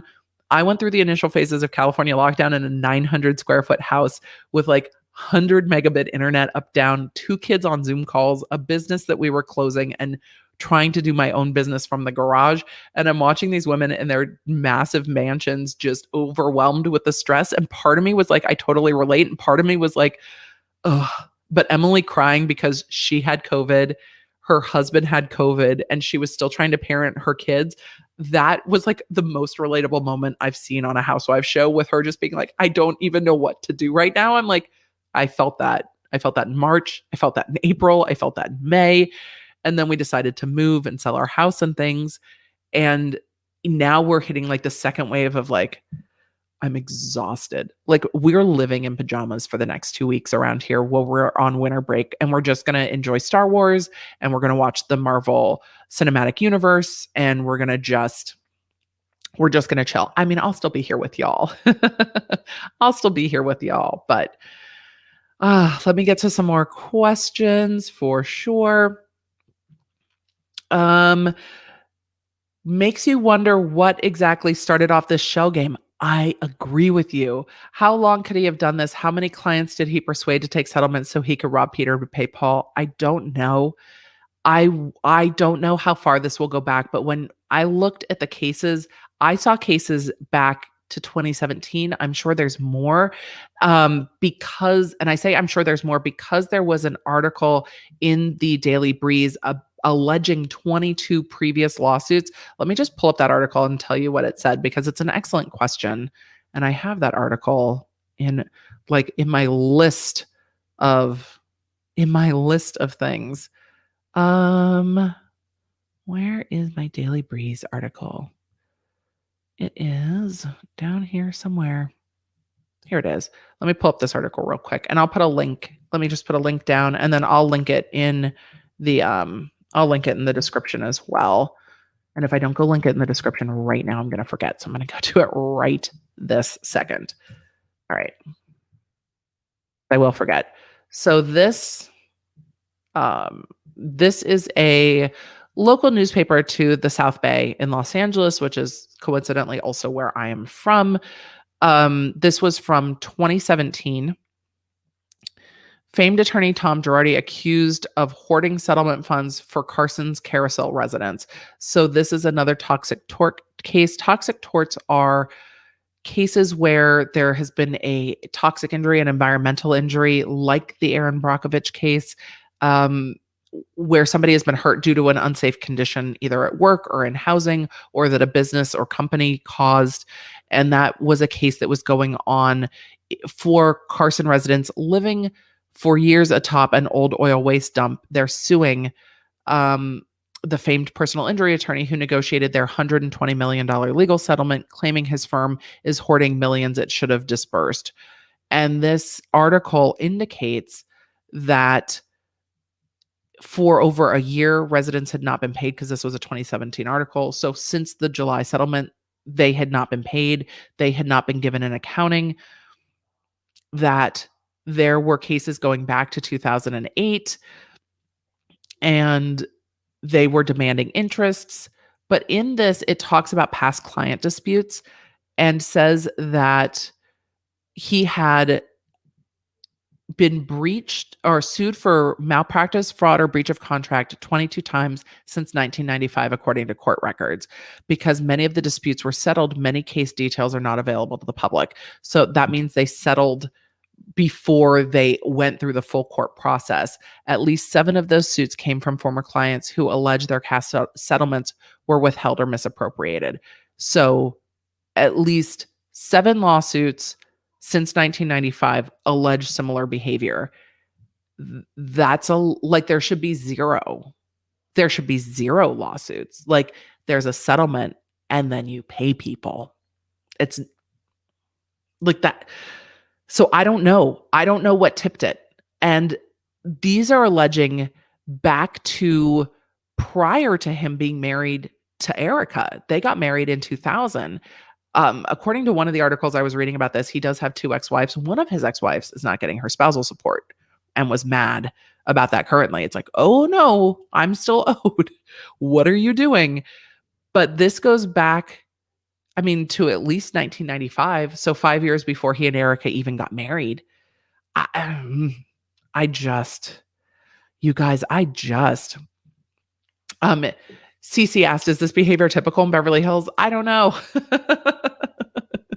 I don't know. I don't know Beverly Hills well. That is not my area of Los Angeles.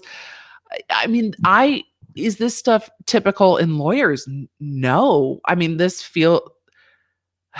Maybe I'm being naive, but this feels like an anomaly. But most of the lawyers I know, the conversations about this, everyone's horrified. It's just horrifying, and it shouldn't be happening. So it just all makes me so sad.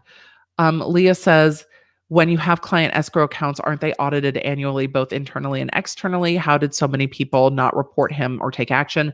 Well, according to that article, it looks like people were taking action, and just because he has been reported to the bar doesn't mean disciplinary action was taken. I have a lot of questions about this. I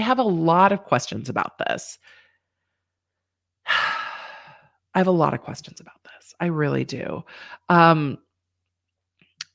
I missed a couple super chats, and the mods pointed them out. I want to make sure I get them. So let me make sure I do. Passenger shaming, thank you for the super chat, said it's very plausible she had no idea. I wouldn't be asking my husband for records on his income. People hide shit all the time. Blindsiding happens. And that's, in this case, until we know more about what she knew, I'm going with hey baby, I just got a $2 billion settlement. I get 30% of that. We're good. Here's a $20 million loan to your business. I think a lot of people would be like, oh, well, of course, we're just loaded. You're this super famous attorney and you have all these super famous cases and you make 30% on all these $100 million settlements. And so, of course, there's money there. Is that naive? Maybe. But also, I can see that being the case. We'll see. Andy's mom, Sammy, says, thank you for the super chat. Sounds like they should have done the rich people thing and hire financial people to do the financial things. Yeah, they should have. I don't know. This feels intentional. Teresa Grace was saying, no wonder he gave billions to politicians. It was definitely talked about in that LA Times article, wasn't it? I hope the LA Times keeps digging. Like I hope the investigative reporters keep pulling the strings on this. And I want one of them, someone, anyone, talk to the State Bar of California. We all want to know what the fuck. The law nerds demand answers. How was he not disbarred over this? We want to know. We want to know. This wine is making my nose stuffy, which means I am probably allergic to something in this particular Pinot Grigio, which is very, very disappointing because it's just as basic as it can be. And I love it. And it's making my nose all like, ugh, which happens because I'm allergic to so much. I'm allergic to so many different things. Let me see if I can get some more stuff. The Wrong Missy, yes, the attorney Lyra is his son-in-law. So I think Lyra is the only one still left at the firm or just left the firm. But yes, his son-in-law is pulled into this as well. Like his whole family is pulled into this. Anita can't his first wife's 10K a month, can't give his first wife 10K a month, but can spend 40K a month for Erika's glam. Well, it looks like the 10K a month just recently stopped, according to, I believe it was that LA Times article. Crystal, question, after winning a lawsuit, what would the timeline and process be as far as payouts? The clients should get, and this is not the type of law I practice, but the clients should get an accounting and a payout. It shouldn't be long. I don't know if there's any statutorily mandated timelines, but it shouldn't take that long to do an accounting and pay it out. I mean, you should be time tracking and expense tracking throughout the case, and they should be getting updates of that. It shouldn't take that long. It's just so heartbreaking. And it really does piss me off for sure. Myra M said, does this mean the former partner was in on it? I don't know. He was the one in charge of all the books with the firm, and all the other lawyers keep saying he's the one in charge of all the books. He's the one in charge of all the books. I don't know. I don't know if he was swindling everybody or I don't know. I think we're going to find out. We'll see. Okay. I wanted to get back to what you guys asked earlier, and then we will get into more questions. Wendy says, my friend works for the bar, and he told me once that they like to wait for a verdict, not a settlement, before they take action to disbar because it's less work on their end. Wendy, I appreciate that input. I mean, I don't doubt that that's accurate. And that might be part of the strategy of settling these things, is that the bar complaints get withdrawn. That might be part of a strategy here. Very well could be. Oh, Catherine, thank you so much. Because we got a super chat about it earlier, I'm going to touch on it a little bit and then answer a few more questions, because I have been asked a lot. We're going to have a little more wine. I have been asked a lot about the new district attorney of LA County. And I do have thoughts. I was a former deputy district attorney. My friends are still district attorneys. And here's what I think. The people voted for the new DA in LA. That is absolutely their right. I do not like it when we go against the things the voters vote for. I believe that everybody has the right to have their voice heard. Everyone should have their voice heard. And once their voices are heard, then there should not be fuckery. But the voters of LA County also voted against eliminating bail. And so when they vote against eliminating bail and then you eliminate bail, I'm like, but can we nuance that a little bit then? Maybe because the voters didn't want that and the voters did want you. And so I feel like there's room to nuance what the voters are asking for and the fact that he got elected. Yes, Marissa S. We're already into the wine. Look, we're going to have to just blow the nose and we're going to keep moving.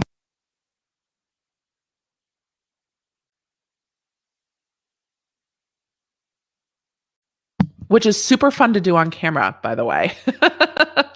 But we've got it. Yes, I might be allergic to this wine. Let me go ahead and pour some more. Look, it's already open. It's already here. The nose is already acting up. And you guys asked the questions, so I'm going to answer the questions. So when the voters have conflicting things, I would like to see the voters' voices given weight.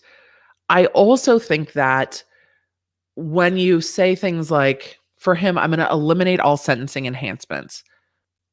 Some of the sentencing enhancements are things like hate crime allegations, things like great bodily injury allegations that can hold people in custody longer in domestic violence cases, and things like that. I worry about just getting rid of all of them.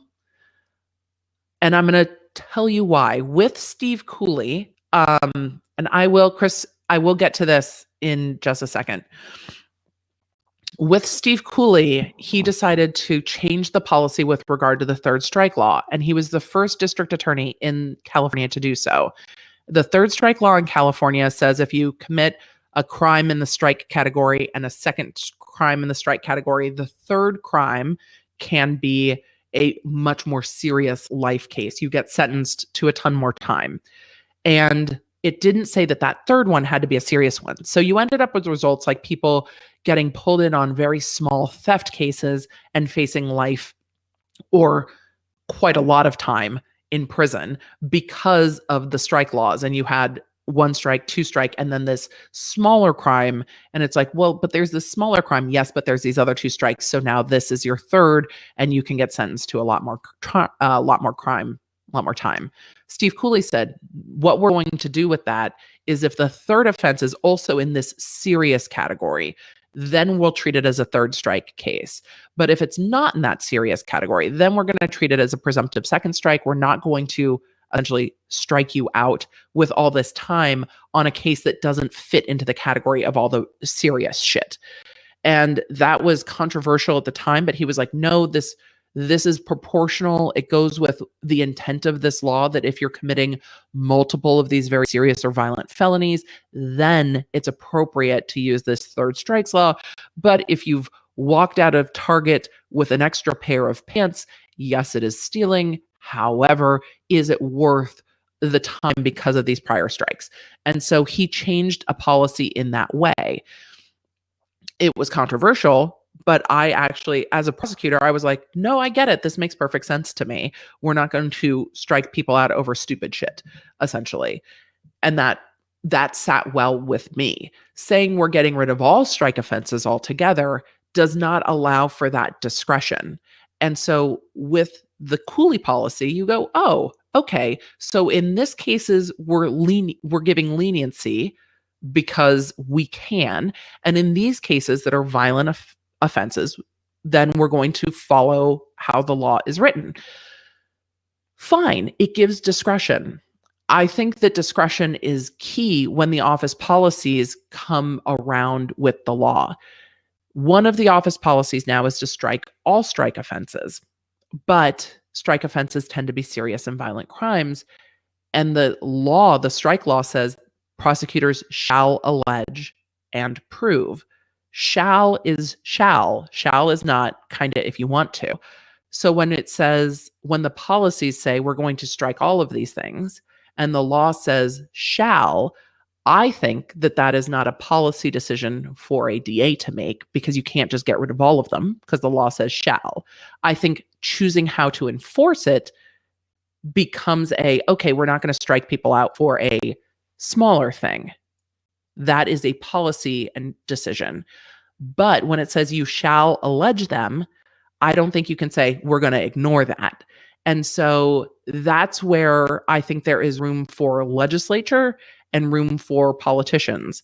The DA is a political appointed position, but I don't think the policies can contradict with the law as it is. And the law says shall. If you don't like the law, then it is always my belief that you go to the legislators and be like, hey, I'm the district attorney in LA County, and we are the big guys. We are the biggest prosecutorial agency. I think this law needs to be rewritten in this way. This is why. This is how we would like to see it modified. And then you advocate through the legislative process to change that instead of just saying, no, we're not going to do it that way. Because when the law says shall, then you've got a bunch of attorneys going to court saying, but the law says shall. How can you tell me that shall doesn't mean shall? So that's where I have some problems with broad and blanketed policies that don't allow for nuance and discretion. And a lot of the attorneys in the very violent crimes units, the child crimes units, don't agree with some of those policies of not adding those cases, because when you have allegations like multiple sexual assaults, do we really want, if people are doing multiple sexual assaults, do we not want to let people know that? So that's where it is. I am hoping, oh, my nose is still running. I am hoping that as there is feedback and conversation, that some of these things will nuance themselves, and that will be a good thing, that there's room for changes to be made, but also room to listen. Because again, I think getting rid of the hate crime allegation is a bad thing. And it looks like he changed that position today. And that's a good thing. That's when we talk about like nuance and change. So that's where I'm at with it. I always worry for victims. And we'll see. I'm hoping there's room for nuance in some of these policies. Christopher, what happens if his house and firm are mortgaged to the bone? Could he end up being able to keep those assets since the bank owns them? I don't know what a bankruptcy court will do with that. So that's a great question. Maybe we'll see. I don't know how much the bankruptcy court will let us see, but if those things are all mortgaged to the end, it's going to be tough. It looks like the business is, and the business has the bank loan on it and now is attached in a judgment. If the house is the same thing, I don't know.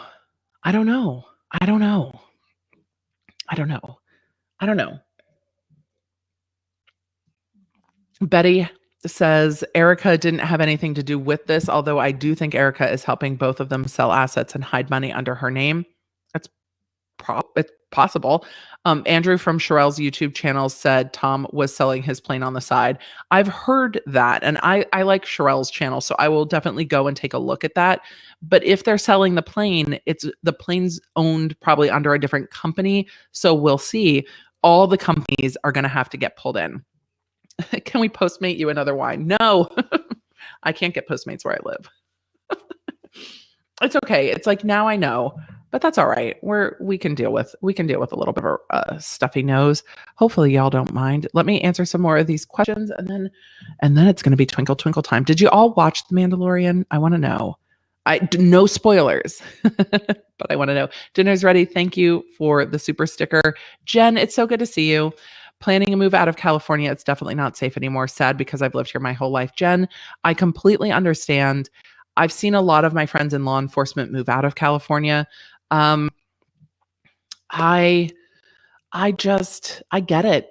And I don't know.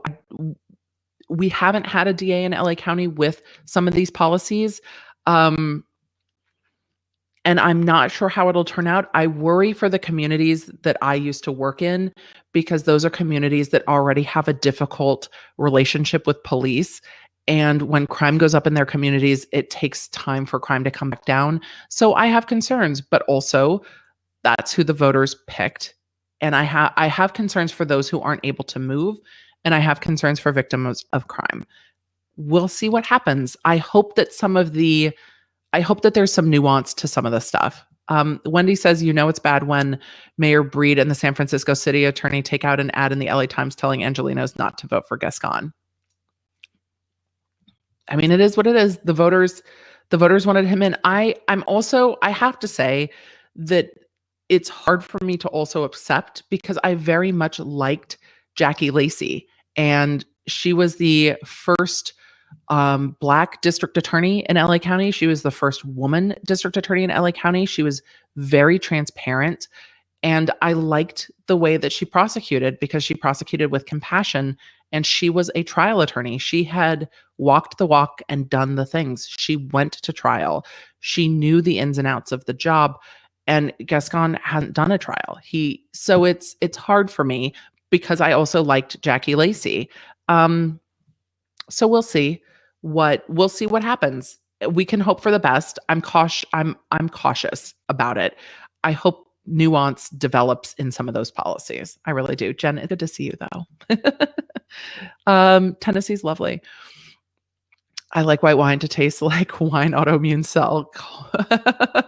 Oh, Young Fox, I appreciate that. I normally drink like kombucha mixed with vodka, and I really think that I'm not able to drink wine as much anymore. The things that happen when you get older, it's Such BS. Melanie said Erin Brockovich was one of the lawyers on the Porter Ranch cases. Wonder how this affects her if she was working with Tom. This could be a new movie. It could be. It could be a new. I hope that Netflix is keeping dibs because there's got to be more that we don't know, and I want to know. It was like the McMillions. Was that a Netflix? I think McMillions was a Netflix series. I fucking loved it. I fucking loved Let me see if it was Netflix. I think it was Netflix. I loved it. And I hope they do something like this with that.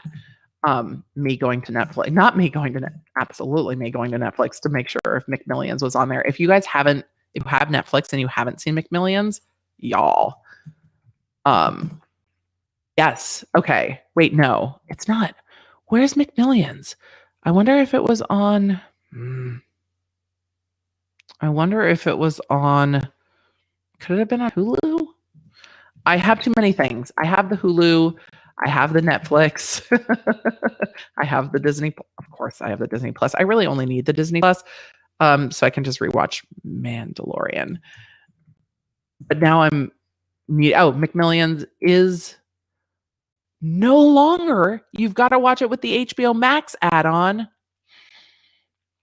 Shady Hulu. Anyway, McMillions was really, really good. It was an investigation into people who were scamming the lottery game. No, I'm not a member of HBO. Damn it. Anyway, that's here. We'll just go to McMillions. It was a really, really well done documentary about. No, it was a really well done documentary about the game. The shit, the name's totally escaping me. The board game with McDonald's. And it was fascinating how the scam went down. And they interviewed the people involved in the scam and they interviewed the agents involved in it. And it was just fascinating to watch how they broke it down. So I really, really enjoyed McMillions. Anyway. Yes, we love Girardi. She's been so supportive and she doesn't mind when I say the cursey words. I mean, they should turn Erin Brockovich back loose on Tom. That would be a movie I would watch. It would absolutely be a movie I would watch because there's definitely a heart there for people who have been injured in this way and damaged in this way. Truth Sleuth, what's up, girl? Good to see you. And it's hard watching someone who's supposed to be a voice for the voiceless who's taking their money. And there are settlements to show that happened, that the money's not being distributed. It's heartbreaking. Girardi, I noped out of California 3.5 years ago. Best decision I ever made. It's hard. I mean, my business is going to do a lot better just based on taxes and moving to a state that has less taxes for me to run a small business. So I feel bad for those who can't move. And that's where I worry for those who don't have the ability. And that's the thing that worried me over the summer too, was some of the city council who were talking about changing the way policing was happening in LA. And I'm totally okay with having conversations about policing, and we should. But when the people making those decisions also have a personal police guarding their house, it's different because they're not going to see the effects of what they do in the same way. And so I always worry, like, have we thought this all the way through? Like, if we've thought it all the way through and we're cool with it, then that's okay. I'm cool with it. But wait, if we haven't thought it all the way through, I have questions. That's all. I just want people to make, if the voters say something, I want people to follow what they say. So the Diva Views, the new DA has eliminated cash bail. And that is something opposed to what the voters of LA County had voted for. They had voted to not eliminate cash bail. And when we come to misdemeanor court, I'm like, yeah, it's okay. It's misdemeanor court. It's fine, except in some domestic violence cases end up in misdemeanor court. And we need to have a conversation about the function of bail in domestic violence and sexual assault cases. And I think there's room for discretion there, but there's not room for discretion there right now. It's just gone. So we'll see how it goes. And I hope that there will be some room for nuance so that change can happen while still protecting communities. And that's really all I think we can ask for is to allow change to happen while still protecting communities. So that's where I'm at with that. Young Fox, thank you for joining us. Thank you. I want to make sure I get to a few more questions and then I know I'm well behind. I'm sorry. Kristen, I was getting so mad seeing Twitter focus only on cash bail for parking tickets and ignoring nuance, throwing prosecutorial discretion out the window. And I honestly haven't seen cash bail be implemented. I think when it comes to our criminal justice system, there is a big gap in understanding. And I think transparency is absolutely what needs to happen in our criminal justice system across the board. People need to understand how it happens. I worked in misdemeanor courts and we didn't have many people in custody at all. And most of the people in custody that were coming into misdemeanor court were in custody on other cases, not held in custody on bail on the misdemeanor cases. We didn't have a ton of people in custody. I'm not saying it doesn't happen. It's just not what my experience was in misdemeanor court most of the time, especially as things have been less criminalized due to some of the propositions in California. I didn't see a tremendous amount of people being held on just misdemeanors. If people were being held, they generally had more serious cases and also misdemeanors that were getting bundled in and dealt with. There are lots of room for conversation, but those conversations unfortunately have to be nuanced to make sure that we balance the rights of victims, the rights of defendants, and the needs of communities. Cynthia, if Indonesians can prove they didn't hire Girardi's firm, could Boeing be accountable for not using due diligence? No. I don't think Boeing would be accountable because Boeing would only have conversations with the person who's representing them. So somebody would have said, we're representing these people. There would have been agreements. I'm very confused about how they're saying, no, we actually terminated him before this. We're going to have to see how it shakes out, but I don't think it's on Boeing. If lawyers are saying, no, we represent them. Unless there was something that came out that was like, no, clearly they should have known, but it's staggering to me that that's even the allegation. Like, no, we had actually terminated him. I haven't quite wrapped my head all the way around it yet. So we'll see. More is going to come out on this for sure. Julie, can the state bar be held accountable for not taking action on the grievances? I don't know. And I haven't really thought it through. Is there an argument saying, hey, we checked the state bar and it didn't seem that there was anything, so we should have known, or we didn't have a heads up as plaintiffs when we hired him? I don't know. It would be an interesting argument, but I don't know if there would be actual liability there. I just don't know. Hi there said, the word nuance has all of a sudden been used so much by various people and platforms in my life the last few weeks, yet before this, I rarely ever heard the word. It's kind of creepy. Hi there. Clearly the universe is welcoming nuance into your life. And welcome to the nuance. It's hard because social media is not a place for nuance. Generally, that's why I do long form content so we can talk through the conversations. But it's a hard thing. And I think it's something that we learn more as we age, right? It's something that we learn as we age. Diva views cash bail can be punitive in and of itself, though. I completely agree with you.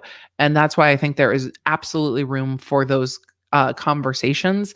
I think a blanket policy allows for things that maybe should have bail. Particularly, I particularly think of domestic violence and sexual assault because the victims are the most vulnerable right after an arrest.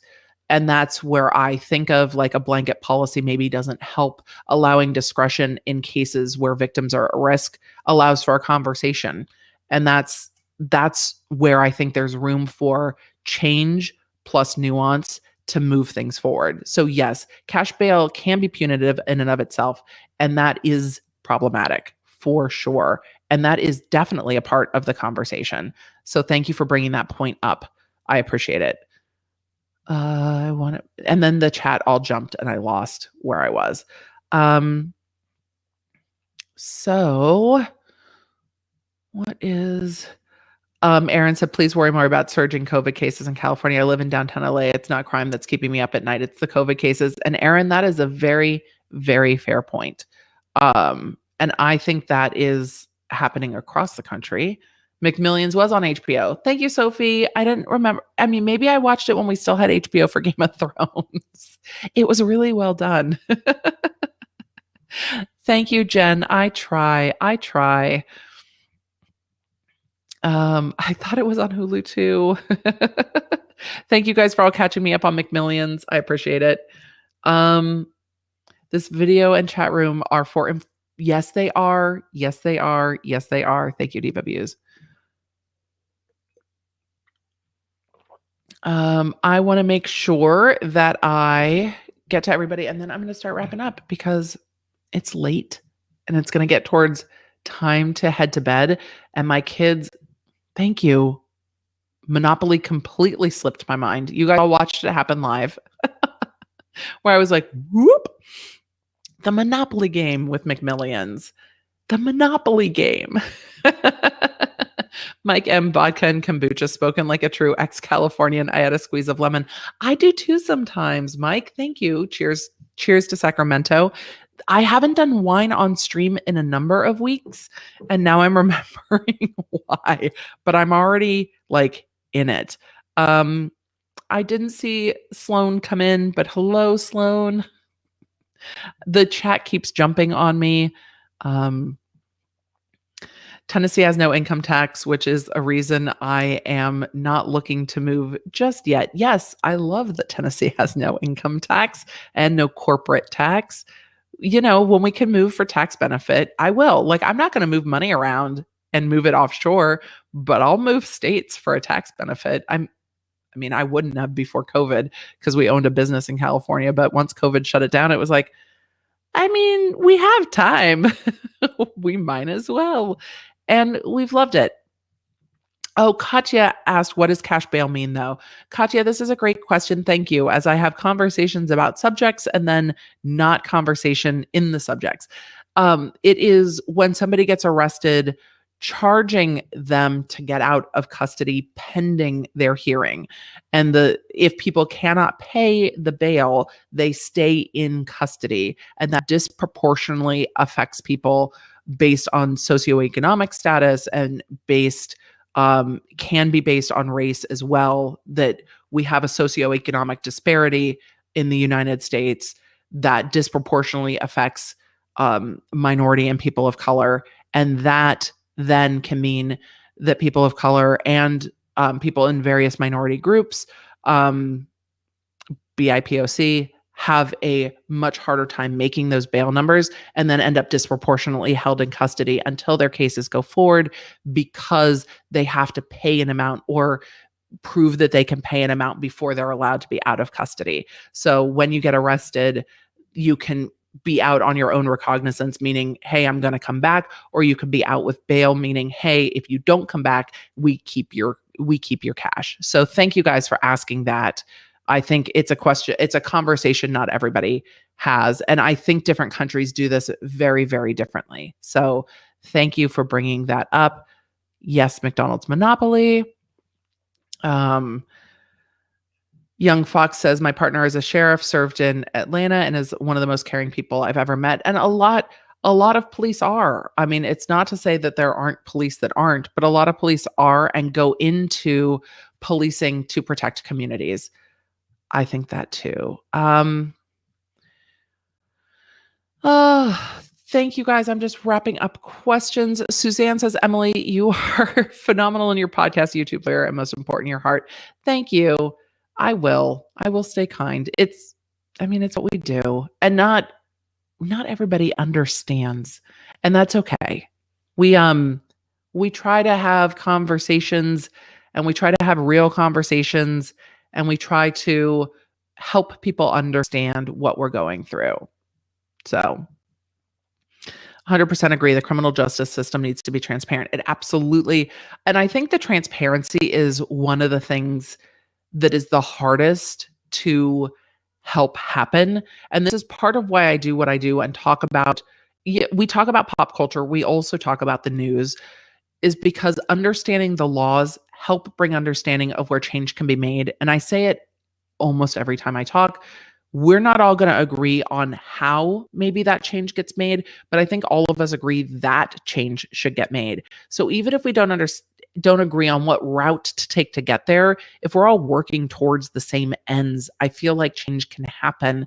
And I only can see from my experience. So I think it's really helpful to have other people seeing from their experience saying, and this, and this, and this. And we bring all those things together.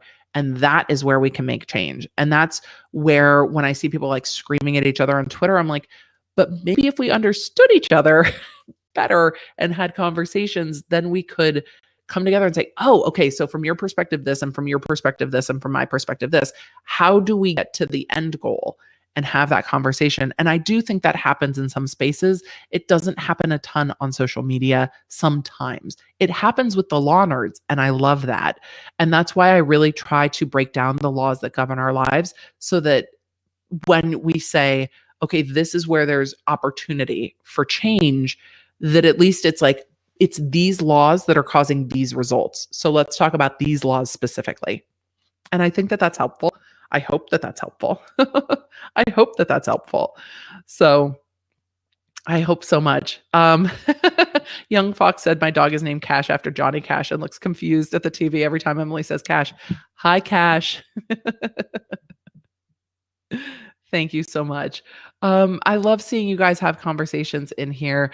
Emily D. Baker, as a Real Housewives of Beverly Hills fan, could Erika use the defense that Erika Jayne is a character in a fantasy? Curious. Tyler, I think that the songs come in as kind of spectacle. I think that the money gets spent and she owns the assets, but I think saying, look, the songs are the persona, I don't know how that will go. I don't know how that will come up, because they're not, they're relevant, but like relevant for tea, kind of this is a lawsuit because of the defendant's greed. Like, it's relevant for tea in that way. Whether the lyrics of Expensive will come in as true, I don't know. It doesn't sit well in the public when there's all these allegations and then there's some of these songs. But we'll see. But yes, Erika Jayne is clearly a character. She's clearly a showgirl. She wore the cunty necklace for like the first season on Housewives, and people were like, what are you wearing blinged on your neck? Like, that's the C word. What? It's on your necklace. So I think there's definitely a lot of shock value in that. I don't know. You guys, the whole thing makes me sad. Kristen asked, in California, are smaller changes usually ROR as they are in New Jersey? In New Jersey, due to my personal knowledge. I don't know what you mean by ROR. Are smaller charges, released on recognizance is what you mean by ROR. In LA, in the courts I worked at, they were. So yes, but that can vary by judges. Diva Views, thank you for bringing up this. Diva Views points out that the Black, and I can't speak for the Black community clearly, so Diva, I appreciate your feedback always, girl. The Black community feels cash bail should be eliminated for minor offenses as it can create financial hardships. I don't disagree. I don't disagree with that at all. Especially as we are changing the way criminality looks, I also think that this is a conversation about the war on drugs, which I keep saying, at what point do we have a real conversation that the war on drugs is really not working and we need to try something else? So I agree with you. I did not have many people in custody in misdemeanor court on like silly little shit. As I said, the people we had generally in custody were in custody because of felony cases, and then there happened to be misdemeanors attached. Do you think the DA should be a voted position? I do. I absolutely do. And it is in LA. It is in most places, because as attitudes change and as communities change, the district attorney should reflect those community values. I still think that has to uphold the law, for sure. And I think that the voters' voices should be heard in how things are prosecuted in their communities. but that goes with who the DA is and also who your legislatures are, because they're the ones that write the laws. So, Katya says eliminating cash bail means that they go to jail or don't. It means that they stay out of custody until they are convicted of something. And then if they're sentenced, they go in. It means they're not held in custody because they can't pay to get out. So hopefully that clears that up. I love your space there. It looks so calming and quiet. Do you nap in the white chair? It looks comfy. I haven't gotten a nap in a long time, but I will sit in this chair and read. I put my drinks up there and I grab my iPad, and that's where I read and research. It's because I've had multiple back surgeries. It's very nice for me to have an ottoman and put my foot up. It's on my Amazon shop. I love this chair. I love this chair. And I've got this statue is Lady Justice. My grandpa gave her to me when I passed the bar exam. So I have her there. And then at some point the play button will go here because I'm a content creator and I'm not afraid to say I love being a content creator and I love being here with you guys on the YouTubes. Oh my God, I'm so far behind on comments and questions. I'm sorry.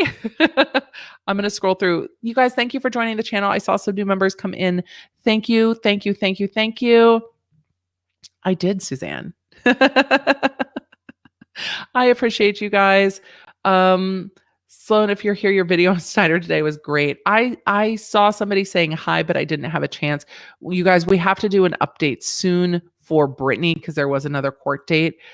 Question, what can I do if I'm not showing as a member? Pacific Goat, I don't know. I would log back in and double check with YouTube and make sure it's under the right account if you have multiple accounts.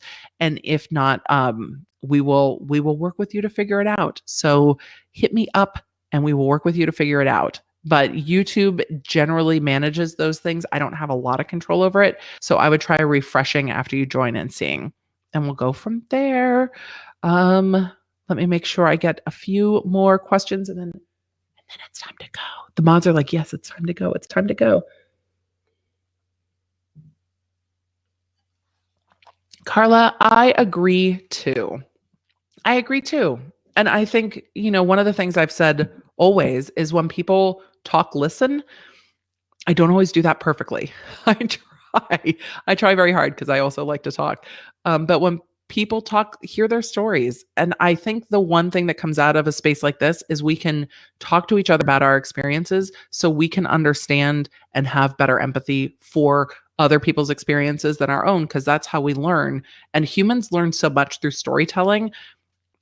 I think that that's a really important part of the Law Nerds here is even though we talk about stuff that can be hard or controversial or upsetting, we can still have those conversations. Because I didn't think that talking about the Naya Rivera wrongful death case would be so controversial. And it was, because some people are like, no, voting, you should do this. And no, you should do this. I'm like, well, let's have a conversation for sure. Let's have it. And I love that. And I love that we have such a diverse group of thought here, because I feel like maybe just one day the Law Nerds are going to be like, no, we see it this way. We would like for change. The Law Nerds have emotion. The Law Nerds would like shit to be better, please. And we'll just make it happen. I'm fucking raking. I always say it wrong. You do see what I did there. See? It always comes back. I can't not. You guys, I want to make sure I didn't miss any questions. I think we got everything. Gemma's, thank you for pointing that out. I think we've talked, I don't know what we do with the war on drugs. We got to do something for sure. Well, there's a war coming for Big Pharma too, Emmys, and who said, as long as Big Pharma runs the US, the war on drugs will never end. The war is coming to Big Pharma too. The war is coming for Big Pharma. And I think the legalization of marijuana is coming for Big Pharma. I have a dear friend who is going through cancer stuff and the living somewhere where weed is legal and she can use like CBD mixed with THC. She's like, I don't know what I would do without this. And I never thought before going through this that I ever would. And it's why I'm like, yeah, why aren't we just? You can go buy whiskey. You should be able to go buy CBD with THC. But again, I'm a less regulation girl, but the war is coming to big pharma too, because big pharma causes a lot of problems. I could go on forever about that. It causes a lot of problems. So I will, we're not launching into a new soapbox this evening about big pharma for sure. Jesse Cat, I'm here for medical marijuana. I'm also here for recreational marijuana. Like, California has not had a ton of problems with it. Neither has Colorado, neither has Nevada. So, we're just like, why are we still fucking with this? Like, why is this still a problem? I don't know. Emma C, I'm glad it is. My dad has cancer. His medicine and chemo treatments are outrageous. Yeah. And it can be. It can be. I think the war on pharma would be more productive too. I mean, most of the cases I saw, before I left the DA's office, I was starting to see a lot of heroin cases. And most of the heroin cases we were seeing were people who could no longer afford pharmaceutical pain management. And that's a huge fucking problem. So I'm all for legal marijuana. I don't live in a state where it's legal anymore. That doesn't mean it'll stay that way, because we've had a lot of Californians move in and be like, Tennessee, we love you, but could we just not still be mad about weed, please? Like, alcohol's legal. Can we just? Anyway, you know how I feel about it. I'm a less regulation girl. You guys, I love this conversation in the chat. I appreciate you guys so much. Truth Loose here in New Jersey, it's legal. Yeah, it's legal a lot of places, and it's coming to more places. I think that we could deal with a lot of the pharma issues if we had just a better understanding in most places about medical marijuana, about recreational marijuana, and about CBD. But again, I could talk forever. I could talk forever. And we will have another conversation about it at some other time, because it's just, at this point, it's just silly. So in my opinion, every state gets to do their own thing. Voters get to do their own thing, but I've seen it work well in other states. So Jack said the only problem with medical marijuana is it's so expensive. Wish they would legalize it in my state. And that's the thing. When it becomes legal for recreational, the prices do tend to go down. So hopefully that will change. I wanted to let you guys know what's on the docket. It is late. What's on the docket? We're going to just call it that from now on. What's on the docket for next week? Next week is the holidays. I will be offline after Wednesday. I might drop a video, but if I do drop a video, I'm not going to drop it with a premiere, because the mods are going to be enjoying their holidays. If I decide to go live at all over the holidays to say hi, I will let you guys know. I will be going live then on Instagram, because we get so many friends in here, which I love, but I don't want the mods to be on duty over the holidays. It's family time. So if I do pop in live after Wednesday, I will pop in live on Instagram. So if you guys aren't following me there, follow me there. I will let you know for sure. There will be a podcast on Wednesday. It's going to be a Q&A, and I'll be posting that in the community tab on Instagram and Twitter as an Ask Me Anything, and then answer some of those questions in the podcast. But here's the thing. Saltsy has a motion. Saltsy has a motion response due. And when is their response due? On Wednesday. So if it comes before that, if Salty's opposition to the motion to dismiss comes in before Wednesday, we'll talk about it before Wednesday. If it comes in on Wednesday, then instead of doing an after party for the podcast, I'll just do a live on Wednesday to talk about Salty's opposition to KJ's motion to dismiss, because that is coming next week. So we will just talk about it next week, which means I might just do a premiere for the podcast episode and then not do a after party and do a conversation about the opposition to the motion to dismiss. I'll just have to see when that goes up and then talk to the mods about it and make sure that we can get in here live and have a chitty chat about that. And I will do what I'll do live is like a first look and we'll just go through it. And then I'll probably do a recorded video to talk about it. If I drop any other videos, because there's some other stuff I want to record, I just don't know if I will over the holidays. If I drop anything else, it'll just drop not as a premiere, just drop in so you guys can see it. I also now have stories on YouTube, which is super cool. So I'll come in and chat in YouTube stories as well to talk to you guys, say hi, wish you happy holidays, and be here. I will not be doing a Friday Night Live next Friday because of the holiday. It is Christmas on Friday, but I will probably throw in a live on Monday. I don't know yet. I will put up a schedule and let you know. I will let you know, but I will be around over the holidays. I will not be live. I will be live the following Friday. That's the first. That's New Year. So I'll be live on the New Year. And if I go live anywhere else, I will be live on Instagram. So podcast on Wednesday. We're going to do Tuesday. Jakes, are we already at 5 sign-offs? No. I mean, maybe.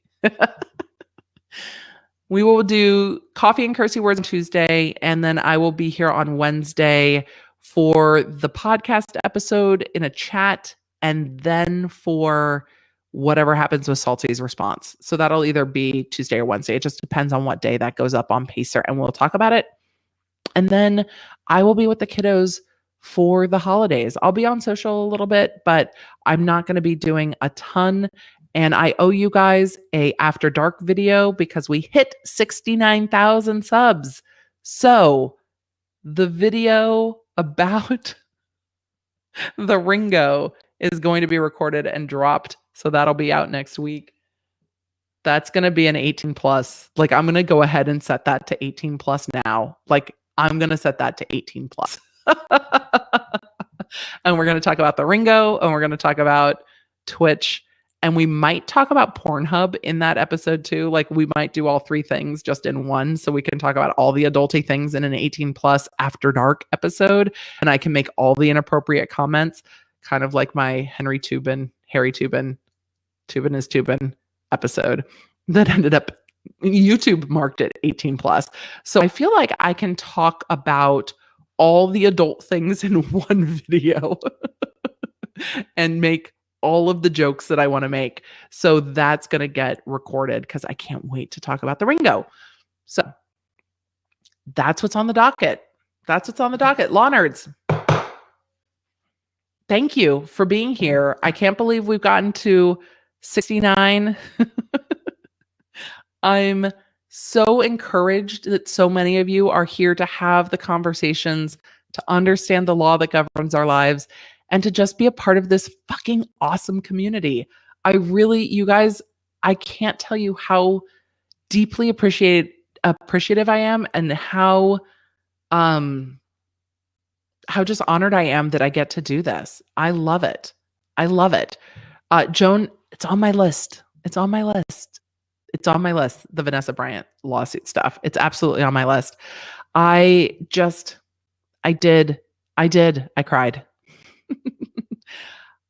You guys, I really feel so privileged to be here with you guys, to get to do this and to get to talk about the stuff that we love to talk about. I am constantly blown away. I will talk about 2021 goals and kind of what I'm looking for in my business. We just slurred business into business. I don't know what happened there. But being here with you guys and figuring out ways to be here with you guys more is definitely on the list. And I'm so blessed and honored that I get to be a part of this community with you. I appreciate you, and I cannot wait to bring even more content. Tech Valor's right. It was the wine. The business. But Tech Valor has streamed with me live when we've all been super drunk. It's very fun. We might have to do a stream here. I definitely have some collabs coming up with other creators, and then bringing other creators on Friday nights on occasion too, so we can have all of the conversations. I love it. Thank you guys. Thank you. Thank you for being here and for being a part of this. I I appreciate you guys so much. Law nerds. I do. I love you guys. Have a good weekend. I will see you on the socials. Probably the Instagrams. It's my favorite one. It's nicer than Twitter. But I'm on Twitter too because it's easier to share articles. So I'll see you on the socials. I will see you back for Coffee and Cursey Words live on Tuesday. If shit goes wild, I'll talk to the mods and be back on Monday, but hopefully this weekend will be mellow and nothing will go wild. People won't delete their shit or sell their shit or have assets frozen. But we know we're going to have, like Erika Jayne's assets might get frozen next week. We know shit's going to go down. And we've got a salty motion coming in hot that I think is going to be full of receipts. I can't wait. I'll talk to you guys soon. Have a great rest of your night. Connect with me everywhere. I'm at the Emily D. Baker. The podcast is the Get Legit Law and Shit podcast. So if you're ready to ride it on, head over to lawnerdshop.com, your place for all your law nerd needs, stickers, t-shirts, sweatshirts, and more coming soon. If you guys want to join the text, just text Emily.com. If you want to join the channel, lawnerds.unite.com.